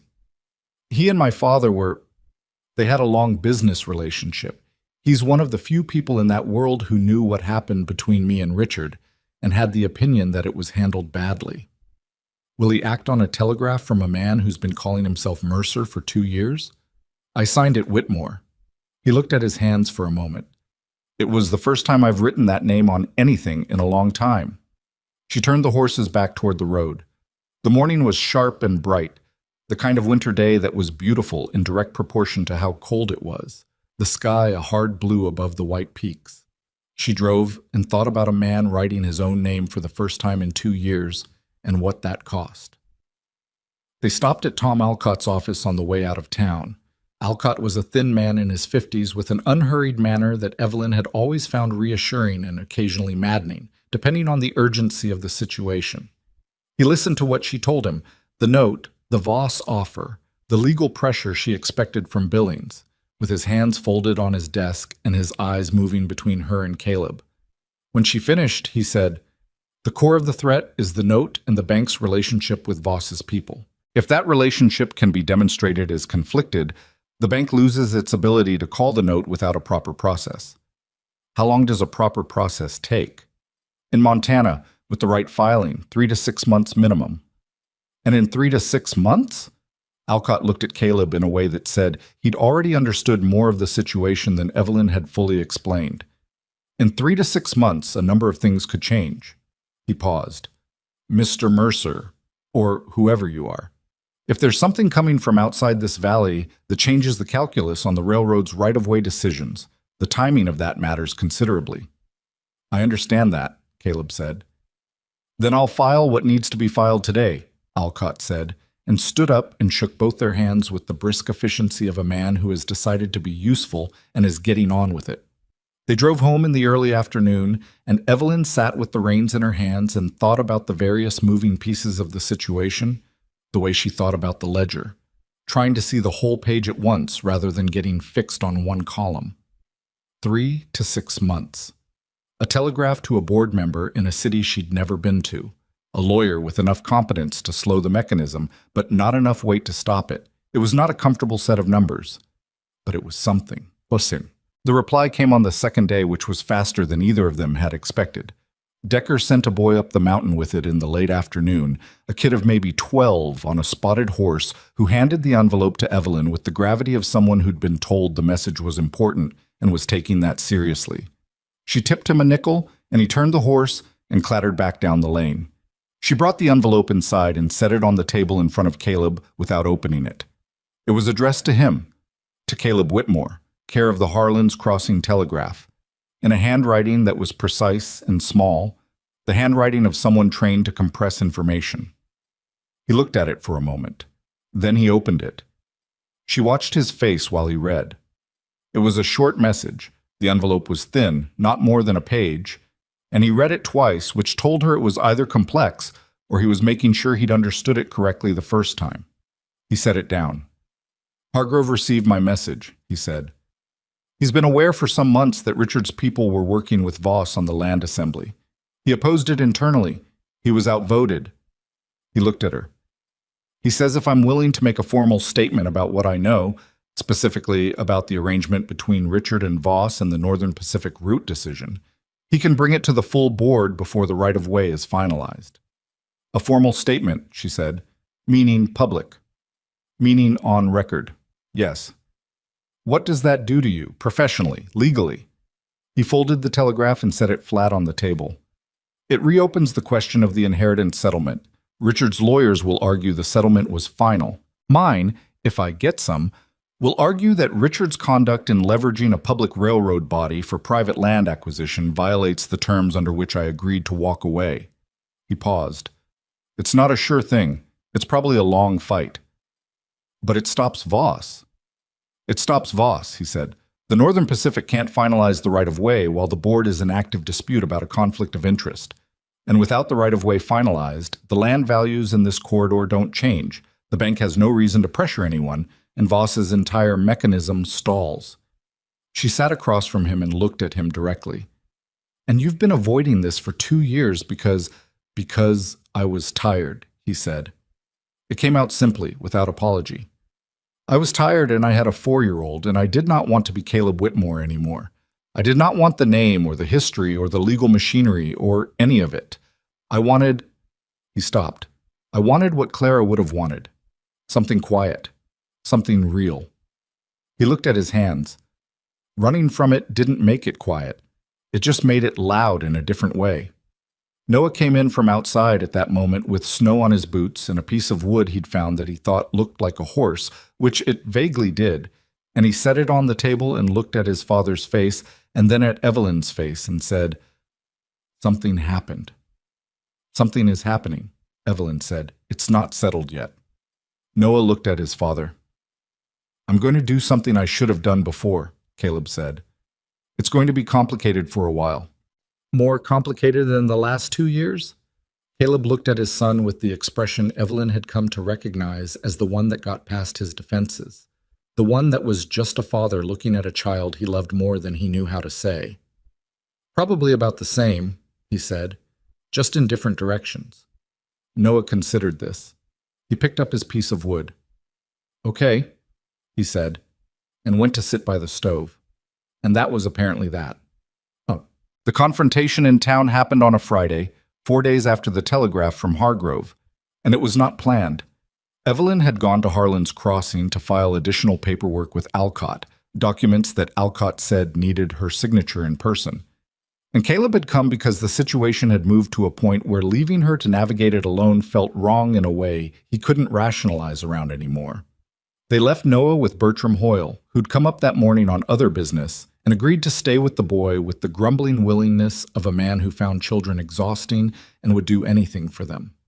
They rode in on horseback because the wagon was slower and the day had a cold that promised weather by afternoon. Evelyn rode her mare and Caleb rode the better of his 2 geldings, and they made the trip in an hour and 40 minutes and tied up outside Alcott's office. The signing took 20 minutes.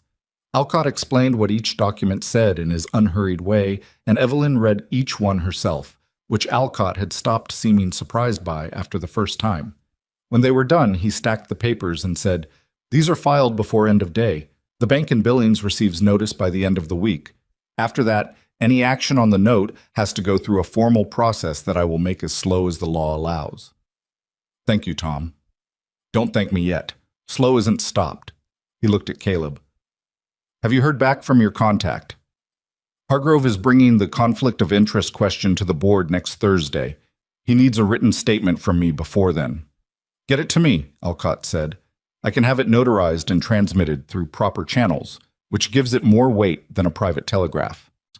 They left Alcott's office at 11:30, and they would have ridden straight back home if Evelyn hadn't needed to stop at the dry goods for 2 things she'd forgotten on the last trip, and if the timing of that stop hadn't put them on the main street of Harlan's Crossing at the precise moment that Garrett Voss came out of the saloon with 4 men and saw them. Voss stopped on the saloon steps. The main street of Harlan's Crossing was not a wide street, and at midday it had the usual population, a few wagons, people moving between the post and the dry goods and the mill office, a couple of men sitting outside the feed store having an argument about something. It was the kind of crowd that was large enough to constitute an audience and small enough that everyone could hear everything. Voss came down the steps with his hands in his coat pockets, the warm smile in place, but something different behind it today, a harder quality. The look of a man who had received news he didn't like and was recalibrating. He'd heard about Alcott's filings. She could see it in the way he looked at her. "Evelyn," he said. He stopped 10 feet away, which was far enough to be conversational and close enough to be a statement. "I heard you've retained counsel." "You heard right. That's going to make this more complicated than it needs to be." "It's going to make it as complicated as it needs to be," she said, "which is a different thing." He looked at Caleb.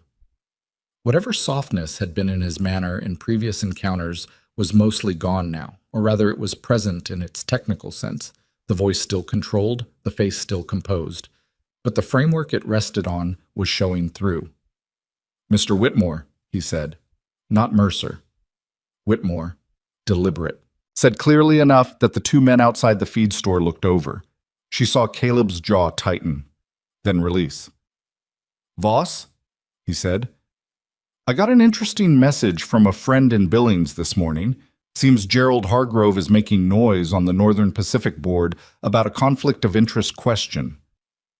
Voss's eyes didn't leave Caleb. "You wouldn't know anything about that." "I'd know quite a bit about it," Caleb said. "Your brother is going to be very unhappy." "My brother has been unhappy with me for 6 years. I've managed." Voss took 1 step closer. Around them, the street had gone quieter, the way streets go quiet when the people on them have decided, without discussing it, that something worth watching is happening. "Let me tell you what I think," Voss said, and his voice dropped to the register of a man speaking plainly because he's decided the pleasantries are a waste of everyone's time. I think you've been hiding on this woman's property and filling her head with a story about railroad conspiracies because it serves your interest to have a local complication slow things down while you try to reopen a settlement you agreed to 6 years ago. I think you used her. The word landed the way it was meant to, not just at Caleb, but at the audience that had accumulated, people having stopped pretending not to pay attention now. The two men by the feed store, a woman outside the post, Bertram Hoyle's hired hand who'd come to town for something and found something better. And it worked, for a half second, in the way that well-aimed untruths sometimes work. Evelyn felt the shape of it, the way it could be made to look true, the way a stranger arriving in a blizzard and staying through a winter could be recast as calculation rather than accident. Then she stepped forward. She didn't plan it.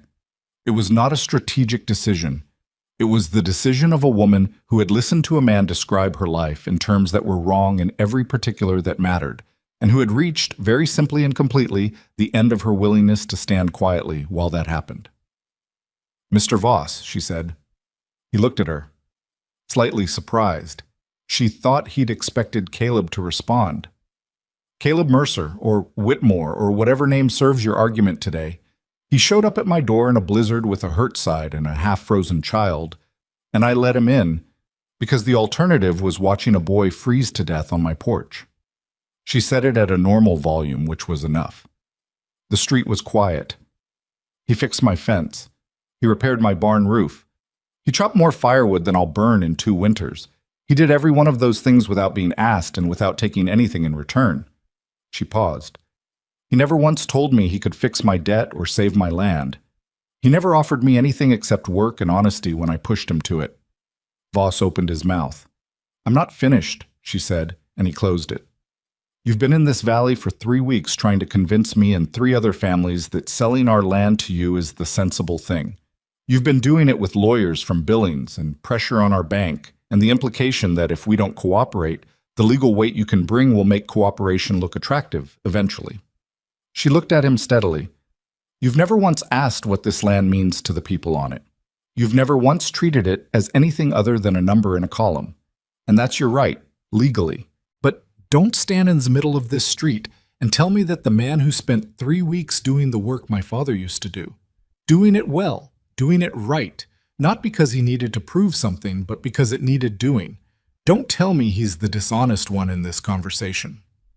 The street was very quiet. Voss looked at her for a moment. His expression had gone through several things in quick succession: irritation, recalculation, something that might have been a reluctant and very brief recognition, and arrived at a controlled blankness that told her he was deciding what the room required.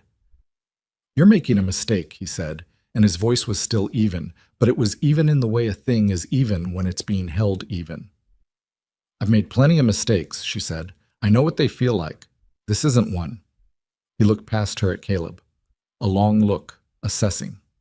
Then Caleb spoke, and when he did, it was clear he'd been deciding what to say for the last 3 minutes, and what he had decided was to say the most specific, most verifiable, most damaging accurate thing he knew. "The Northern Pacific Secondary Route Survey was modified in September of last year," Caleb said. He said it conversationally, at a volume the street could hear. "The original survey ran 2 miles north of this valley. The modified survey brought it south through the corridor you've been assembling.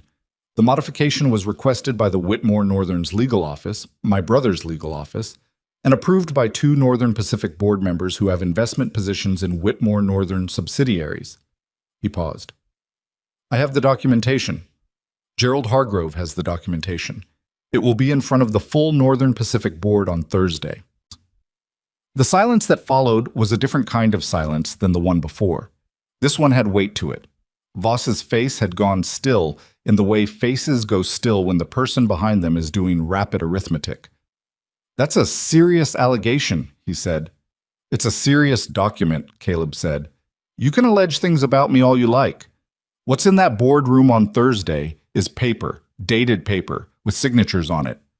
One of Voss's men, the younger one, the one with the paper-carrying look, said something quiet in Voss's ear.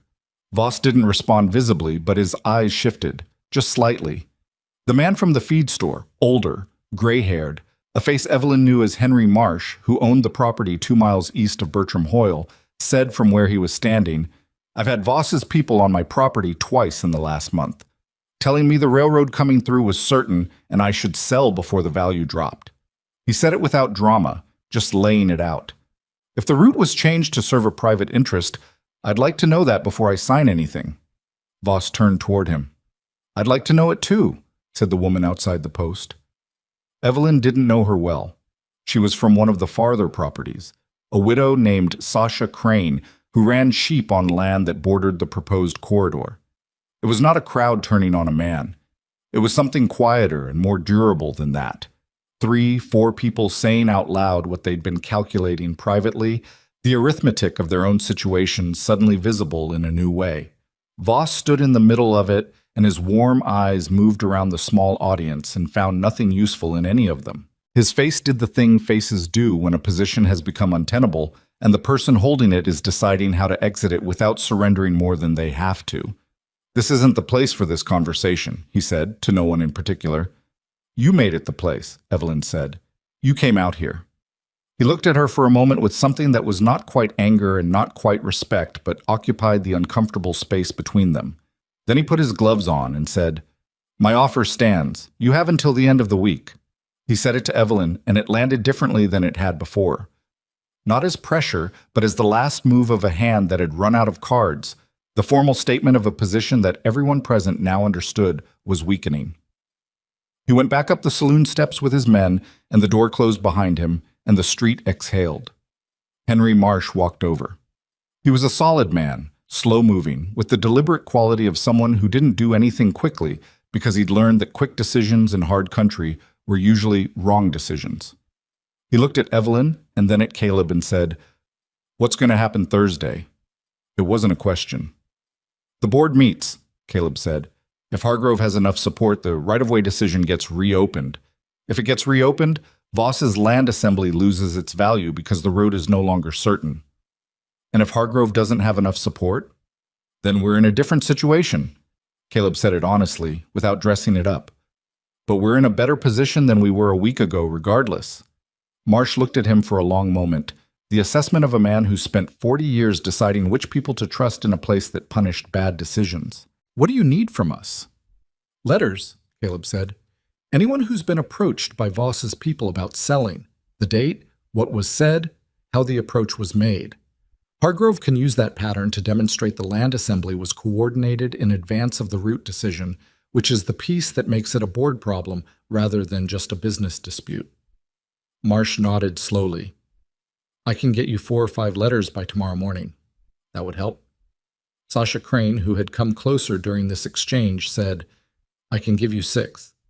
He's had men on my property 3 times. She said it with the flat certainty of a woman who had been keeping count. Evelyn looked at these 2 people, and then at the street, at the small cluster of faces that had stayed rather than drifting off, and she felt something that she was careful not to overstate to herself. Not victory, not safety, not any of the conclusive things.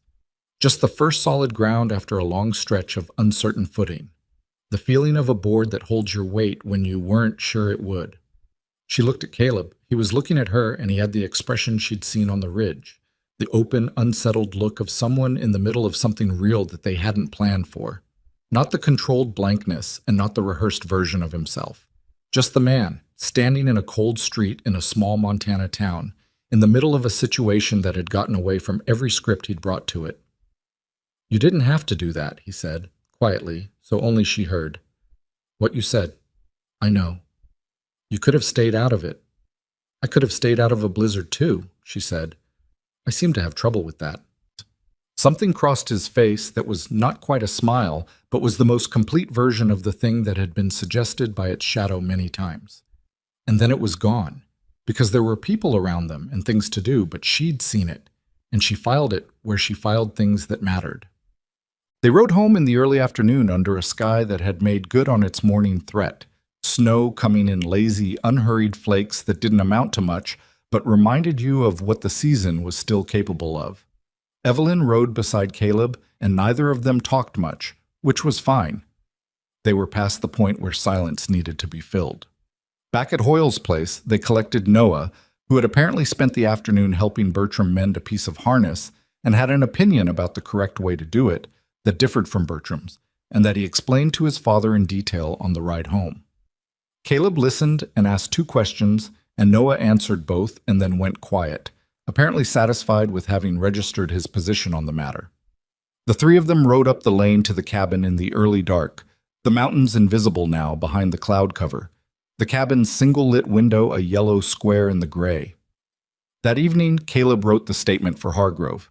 He sat at the kitchen table after supper with paper and a pen and wrote for 2 hours, and Evelyn read what he wrote when he pushed it across the table to her, because he asked her to, and she corrected 2 factual inconsistencies in his timeline and 1 sentence that she thought was too careful and needed to be more direct. He looked at her changes and made them without argument, which she took as a sign that he agreed and also as a sign of how far they'd come from the man who'd answered every question with the minimum viable amount of truth.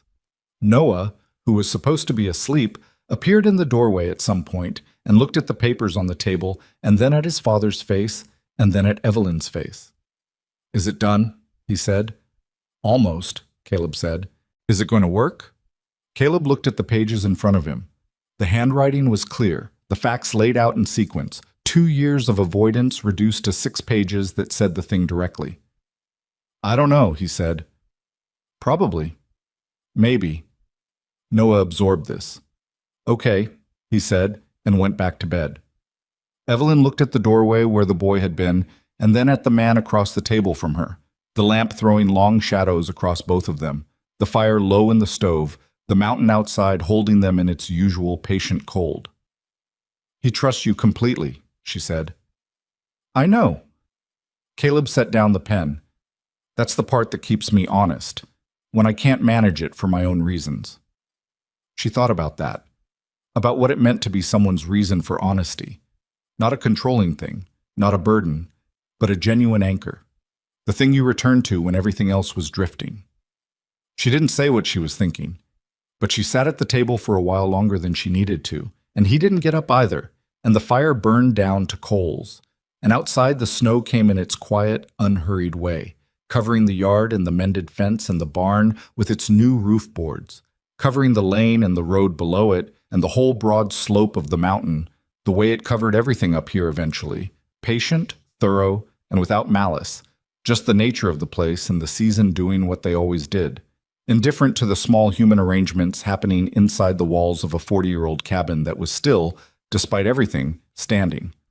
The Northern Pacific Board met on Thursday as Hargrove had promised, and Caleb was not there for it. That was the strange part. The part that Evelyn hadn't quite anticipated when she'd imagined how this would resolve. She'd expected something dramatic, a courtroom or a confrontation, some visible moment where the thing turned. Instead, the thing that changed everything happened 400 miles away in a room she'd never seen, between men she'd never met, over documents she'd only read in copy, and she and Caleb learned about it the same way they learned about the weather, after the fact, from someone who'd been closer to it.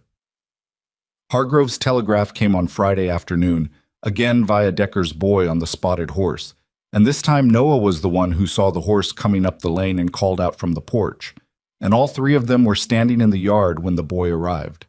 Caleb read it. He read it once, quickly, and then he stood with the paper in his hand and said nothing for a moment, and Evelyn watched his face and waited. The board voted to suspend the secondary route approval pending a full conflict of interest review, he said. 7-4. He looked up. Hargrove says the letters from Marsh and Crane and the others were what moved the middle votes. The pattern of land acquisition preceding the route modification, documented, dated, in writing from the affected landowners, was what the board needed to call it a process problem, rather than a personal dispute. Evelyn let that settle in her chest. "What does that mean for Voss?" she asked. "It means he's holding land that he paid cash price for on the assumption of a railroad benefit that isn't coming. Not in this corridor. Not for a long time, if ever." Caleb folded the paper carefully, the same way Noah folded things he wanted to keep. "He's not ruined. He's a wealthy man and he'll absorb the loss and move to the next thing, but he won't be taking your property." She nodded. She didn't say anything immediately. There was something she was doing internally, quietly, that needed a moment. Not celebration, because she was not much of a celebrator, and not relief exactly, though relief was part of it. It was more like the sensation of putting down something heavy that you'd been carrying for long enough that you'd partially forgotten the weight was there, and feeling for the first time the specific shape of your own hands without it. Noah said, from beside her, "Does this mean we're staying?" The question arrived without any particular weight or urgency in his voice, just the plain inquiry of a child who wants accurate information about his situation. The same tone he used when he asked about the weather or the chickens or whether supper would be ready soon.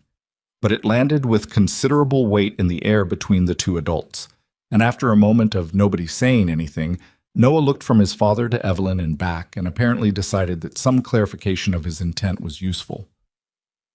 "I'm asking because I'd like to stay," he said. "I like it here. I like Monday and Tuesday. I like the way the mountain looks in the morning when the sun comes first and the shadow is still on the valley." He paused. "I like Evelyn."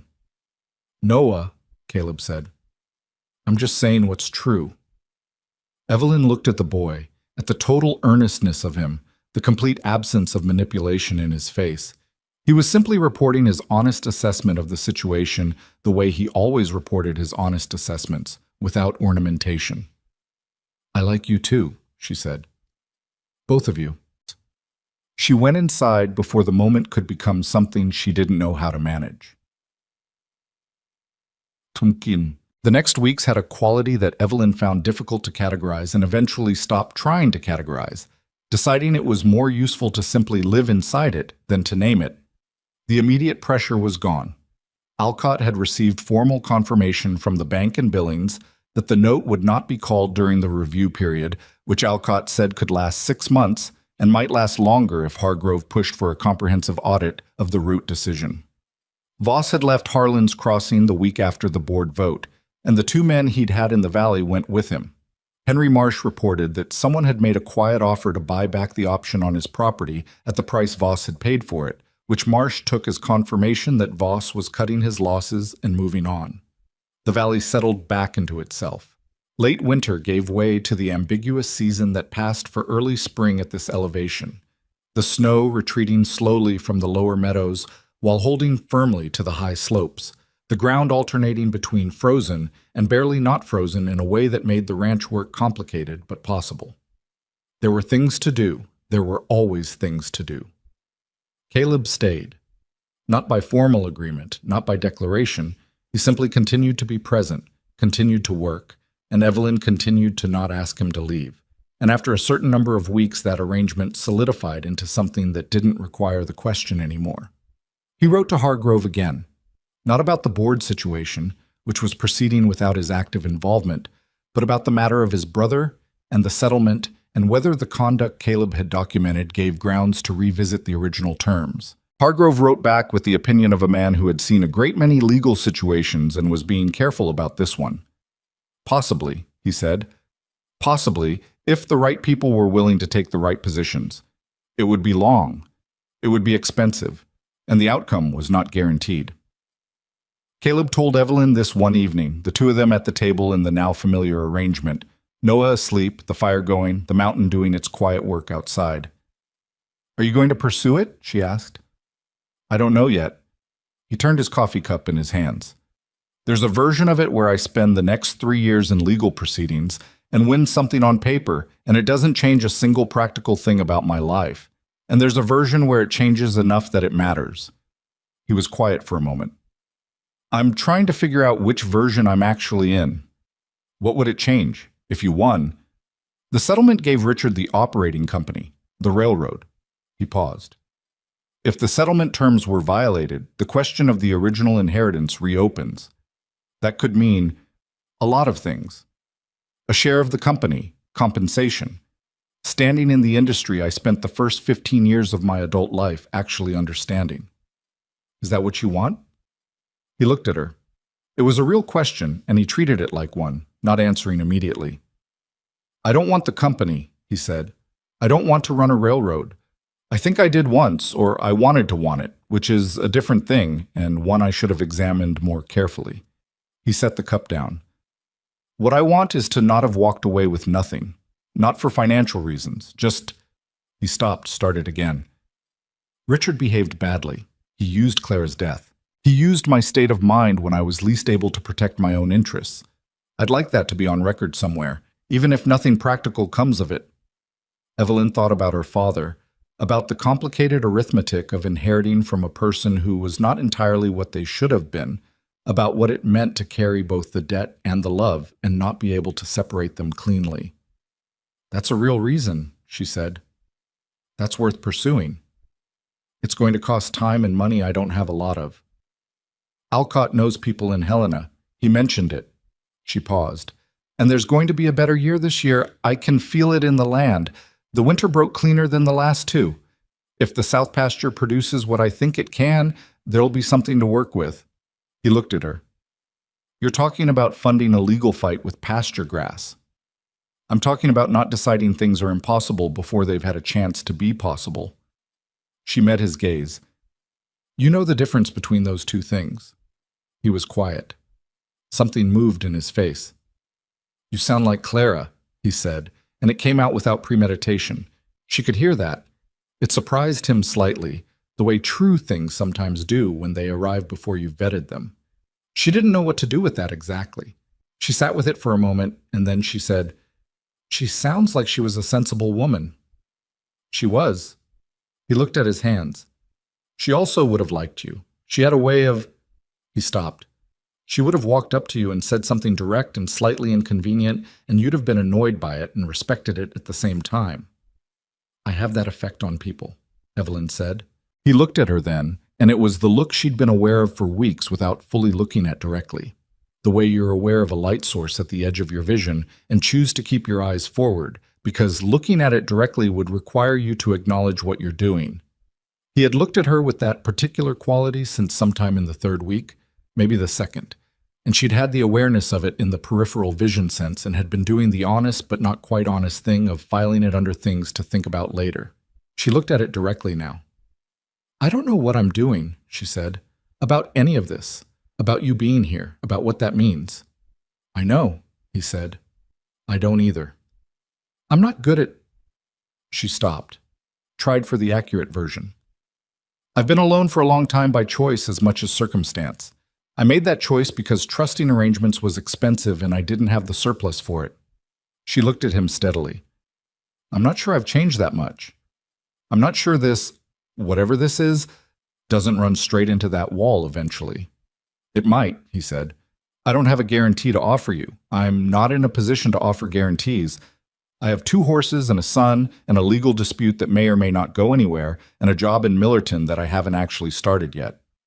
And a name you just learned to say out loud again. And that, he said. She looked at the table between them, at the familiar grain of the wood her father had hauled up this mountain 40 years ago, at the lamp and the coffee cups and the ledger she'd closed an hour earlier. Stay through the spring, she said. The South Pasture work needs 2 people, and Noah is a good hand for his age, but he can't drive fence posts yet. The side of his mouth moved. That's a practical argument. I make practical arguments, she said. It's what I have. It's enough, he said, and meant it, and she could hear that he meant it, and she let it be enough for now, which was about as much as either of them was capable of, which was fine. It was more than either of them had expected to find on the other side of a winter like this one. Spring came in the grudging, incremental way it came to the high country, not arriving so much as accreting, degree by degree and day by day, until one morning Evelyn stepped outside before coffee, and the air had a quality she hadn't felt since October. Not warm exactly, not even close, but with the faintest suggestion of something underneath the cold that was different from cold, a kind of aliveness in it. The South Pasture produced well. Better than she'd projected, which was the kind of outcome she still distrusted slightly even when it was happening, the habit of bracing for the catch. She and Caleb brought in the first cutting of the season in June, a 2-day job in good weather, and by the end of the second day she was satisfied with what she saw in the barn and in the ledger. The note payment in September was the largest she'd made in 4 years. Alcott wrote to confirm the bank's receipt of it with the particular satisfaction of a man who likes things going in the right direction. Caleb's legal matter moved in the way that legal matters moved, slowly, with occasional bursts of activity that required his attention and then long, flat stretches of waiting. Hargrove was a useful ally, patient and methodical, and the attorney he'd connected Caleb with in Helena turned out to be exactly the right kind of person for this kind of fight. Someone who understood railroads and settlements and the ways inherited companies could be mismanaged by the people who took them over. By September, there were preliminary filings on record. By November, there was a response from Richard Whitmore's legal team that Caleb described as expensive and defensive, which Alcott said was a positive indicator. None of it was fast. None of it was clean. But it was moving. Noah turned 8 in July, and Evelyn made a cake, which she hadn't made in years, discovering partway through the process that she'd forgotten 2 steps and had to improvise in ways that produced something structurally questionable but edible. And Noah ate 2 pieces and said it was the best cake he'd ever had, which was clearly not true and was also, she thought, the kindest thing he could have said. He'd started helping her with the morning chores as a matter of course, not because he was asked, but because the rhythm of the work had absorbed him the way it absorbed everyone who stayed on a working ranch long enough. You stopped being a visitor to the schedule and started being part of it. He had opinions about the chickens, which had been joined by 4 more that spring, and he had a system for collecting eggs that he developed himself and was prepared to defend at length. Caleb watched his son move around the property with an ease that the boy hadn't carried 2 years ago, or 6 months ago, and he didn't say anything about it, but sometimes in the evenings when Noah was outside and the 2 of them were inside, the absence of what he'd otherwise say filled the room in a particular way. One evening in October, with the first cold coming back and the leaves on the lower aspens gone to gold, Caleb said, "I want to ask you something." She was at the stove. She didn't turn around. "Ask it." "I want to stay. Not through the spring. Not as a practical arrangement." He paused. "I want to make this permanent, if that's something you want." She turned around. He was standing at the table, not sitting, which told her this was something he'd been working up to for longer than the moment suggested. He had the look he got when he was saying the real thing rather than the manageable version of it. Slightly uncomfortable, entirely honest. "I'm not asking because you need help with the ranch," he said, "or because I don't have anywhere else to go. I have Millerton, and I have what's coming out of the legal situation, whatever that ends up being." He looked at her directly. "I'm asking because this is where I want to be. You and Noah and this stubborn piece of mountain. That's what I'm asking about." She stood at the stove and looked at him and ran the honest accounting, the way she always did. Not to find reasons against it, but to see what was actually there. What was there? A man who had come to her door with nothing and had given everything he had while he was here. Who had told her the truth, eventually, even when it cost him. Who worked alongside her without making her feel like a project or obligation. Who sat with his son in the evenings and listened to the boy talk about chickens and fence posts and mathematical observations about the angle of the morning shadow on the south slope with the kind of genuine attention that could not be performed. It was either real or it wasn't, and it was real. What was also there? Her own stubbornness, her genuine capacity for solitude. The wall she'd described to him honestly months ago. The wall was still there. She wasn't pretending otherwise. But walls were structures, and she'd grown up watching her father build structures. And what she'd learned from that was that a structure could be a barrier, or it could be a foundation depending on what you built next to it and how. "I'm not easy to live with," she said. "I know that. I have strong opinions about the correct way to do most things. I've noticed, and I'm going to keep the land in my name. My family's land stays in my name." "I wouldn't have it any other way," he said, and meant it, and she could hear that he meant it. "All right," she said. He looked at her. "All right, yes, or all right, you've noted my position." "All right, yes," she said. "Don't make me say it twice." Something happened to his face that she decided not to describe precisely, even to herself, because some things were diminished by close examination. She turned back to the stove and finished what she was doing, and a minute later he was beside her because there was something that needed passing, and the distance between them in that kitchen that evening was a different distance than it had been in November when a stranger had stood in her doorway and she'd made a calculation about a child she didn't know. They married in the spring, the following May, which was Evelyn's idea, which surprised Caleb, and which she explained practically. If they were going to do it, they should do it when the pass was clear and people could get there, and May was the first clear month.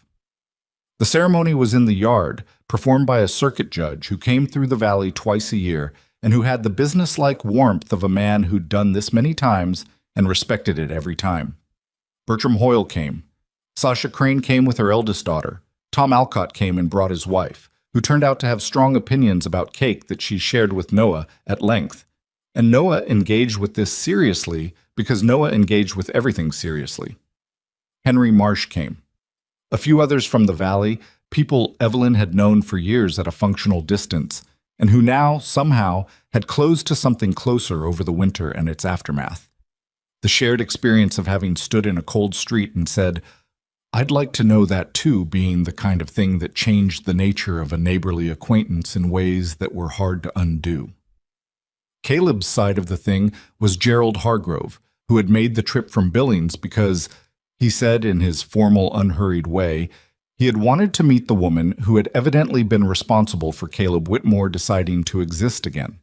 He was older than Evelyn had imagined, white-haired and careful in his movements, with the kind of intelligence that showed up not as sharpness, but as precision. Everything he said exactly as much as it needed to be, nothing wasted. He shook Evelyn's hand before the ceremony and said, "I knew his father. Edmund was a complicated man," which is a polite way of saying he made as many problems as he solved. Caleb is different. He just needed to stop running long enough to figure out what he actually wanted. He looked at her with the calm assessment of a man who'd seen a great many arrangements in his life and could evaluate them quickly. It appears he found it. "We found it," she said. Hargrove smiled slightly. "Yes, I imagine that's precisely right." Noah stood beside his father during the ceremony with his hands folded in front of him, wearing a shirt that was slightly too large because they'd bought it for room to grow. And he hadn't finished growing into it yet, and he watched the proceedings with his customary focused attention. When the judge got to the part where he asked if anyone had objections, Noah said, clearly and without any apparent irony, "No objections," which produced a laugh from the small assembly that was warm rather than mocking, the laugh of people who recognized a child being entirely themselves. When the afternoon was getting long and people were beginning to think about the ride home, Evelyn found herself standing at the edge of the yard alone for a few minutes, looking out at the view that opened up to the south, the valley and the mountains beyond it, and the road that wound down to Harlan's Crossing, visible in pieces through the pines. The peaks were still white at the top, but the lower slopes were green now, the aspens in full leaf, the meadows in the first rich color of the short mountain summer. She'd looked at this view for 4 years alone. Her father had looked at it for 40 years before that. She thought about what it meant to inherit a place, not just the legal deed and the note at the bank, but the weight of a thing that had cost someone everything they had. Franklin Hartwell had dragged timber up this slope because he wanted to see what was coming. He'd wanted to be high enough to have warning. She understood that better now than she had when she was young. The drive to position yourself where nothing could sneak up on you, where you could see the shape of the land and the weather moving across it, and have at least a few minutes to prepare. The problem with that logic was that it assumed the important things announced themselves from a distance. They didn't. The important things knocked on your door at night in the middle of a blizzard. They showed up unexpected and inconvenient, and they asked you to make a decision in the dark with incomplete information, and they didn't give you the luxury of seeing from a distance first. She'd opened the door. That was all she'd done, and it had cost her the winter, her wood, her food, her solitude, her careful arrangements. It had cost her the life she'd built around managing alone, which had been a working life, but not a whole one, though she hadn't had the referent to understand that until she had something to compare it to. What she had now instead was not what she'd planned, and was considerably more complicated than what she'd planned and was, she thought, looking at the valley and the mountains and the peaks still white against the late afternoon blue, probably closer to what she actually needed than anything she could have planned would have been. There was a human lesson in that, though she was not a person who stated lessons as such.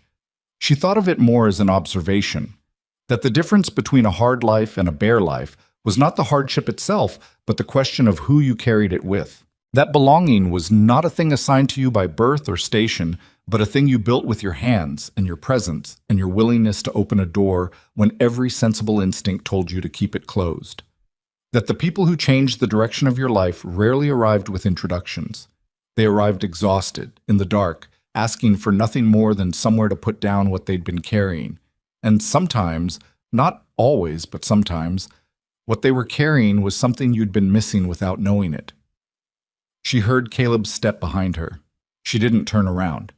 He came to stand beside her, and they stood the way they'd stood on the ridge that morning when she'd followed his tracks through the snow and told him to stop hiding, close enough to feel the warmth off each other in the mountain air, looking at the same view. "Hargrove is leaving tomorrow," he said. "I know. I'll feed him breakfast." He liked you. He liked that I was direct with him. He doesn't get that much. "No," Caleb said. "He doesn't." The light was going golden and long across the valley now, the particular light of a Montana May evening that didn't seem real even when you were standing in it. The mountains held the color for a long time before releasing it. "How's the south pasture look?" Caleb asked. "Better than last year. We should extend the fence line on the eastern edge. There's another quarter-acre of usable land that's just going to scrub." "I know. I've been thinking about it since February. We could do it in 2 days if we start early." "We could," she said. "Next week." A pause, comfortable, the kind that didn't need anything done with it. Noah came across the yard at a run and stopped himself at the last second, not quite crashing into his father's side. And Caleb put one arm around the boy without looking, the automatic precision of a man who knew exactly where his child was at all times. Noah leaned against him and looked out at the valley with the same expression the adults wore. Not awed exactly, but present in it, aware of the view in the way you were aware of something that was partly yours. "Monday laid 2 eggs today," Noah said. "Did she?" "Bertram said it's too cold for 2 eggs. Bertram's been telling me how cold it is for things since I got here," Evelyn said. "Monday hasn't gotten the message." Noah grinned. It was a good grin. Open, unguarded, the face of a child who'd arrived somewhere he didn't have to protect himself from. The light went another shade toward evening. The mountains went from gold to rose to the particular gray-blue of a clear Montana dusk, and the valley below caught the last of the color and held it for a while. And the 3 of them stood at the edge of the yard in the cooling air, looking out at the land that had cost everything it had cost and given back what it had given. And the cabin behind them threw its warm square of window light onto the ground, the fire going inside, the supper waiting. This was not an easy place. It had never been an easy place, and it would not become one. The winters would come back hard, as they always did, and there would be years when the numbers in the ledger would not cooperate, and years when the land would not cooperate, and years when the 2 of them would not cooperate, because that was the nature of complicated people making a life in close quarters in a place that asked a great deal and offered beauty as partial compensation. None of that was going to change. What had changed was simpler and more durable than any of it. There was a light in the window, there was supper on the stove, there was a boy naming chickens after days of the week, and a man who'd finally stopped running, and a woman who'd spent 4 years alone on a mountain and had learned the hard way, in the best possible sense of that phrase, that opening the door was always the right answer, even when it was dark, even when you were afraid, even when everything you'd built told you to stay inside and keep what you had. Especially then.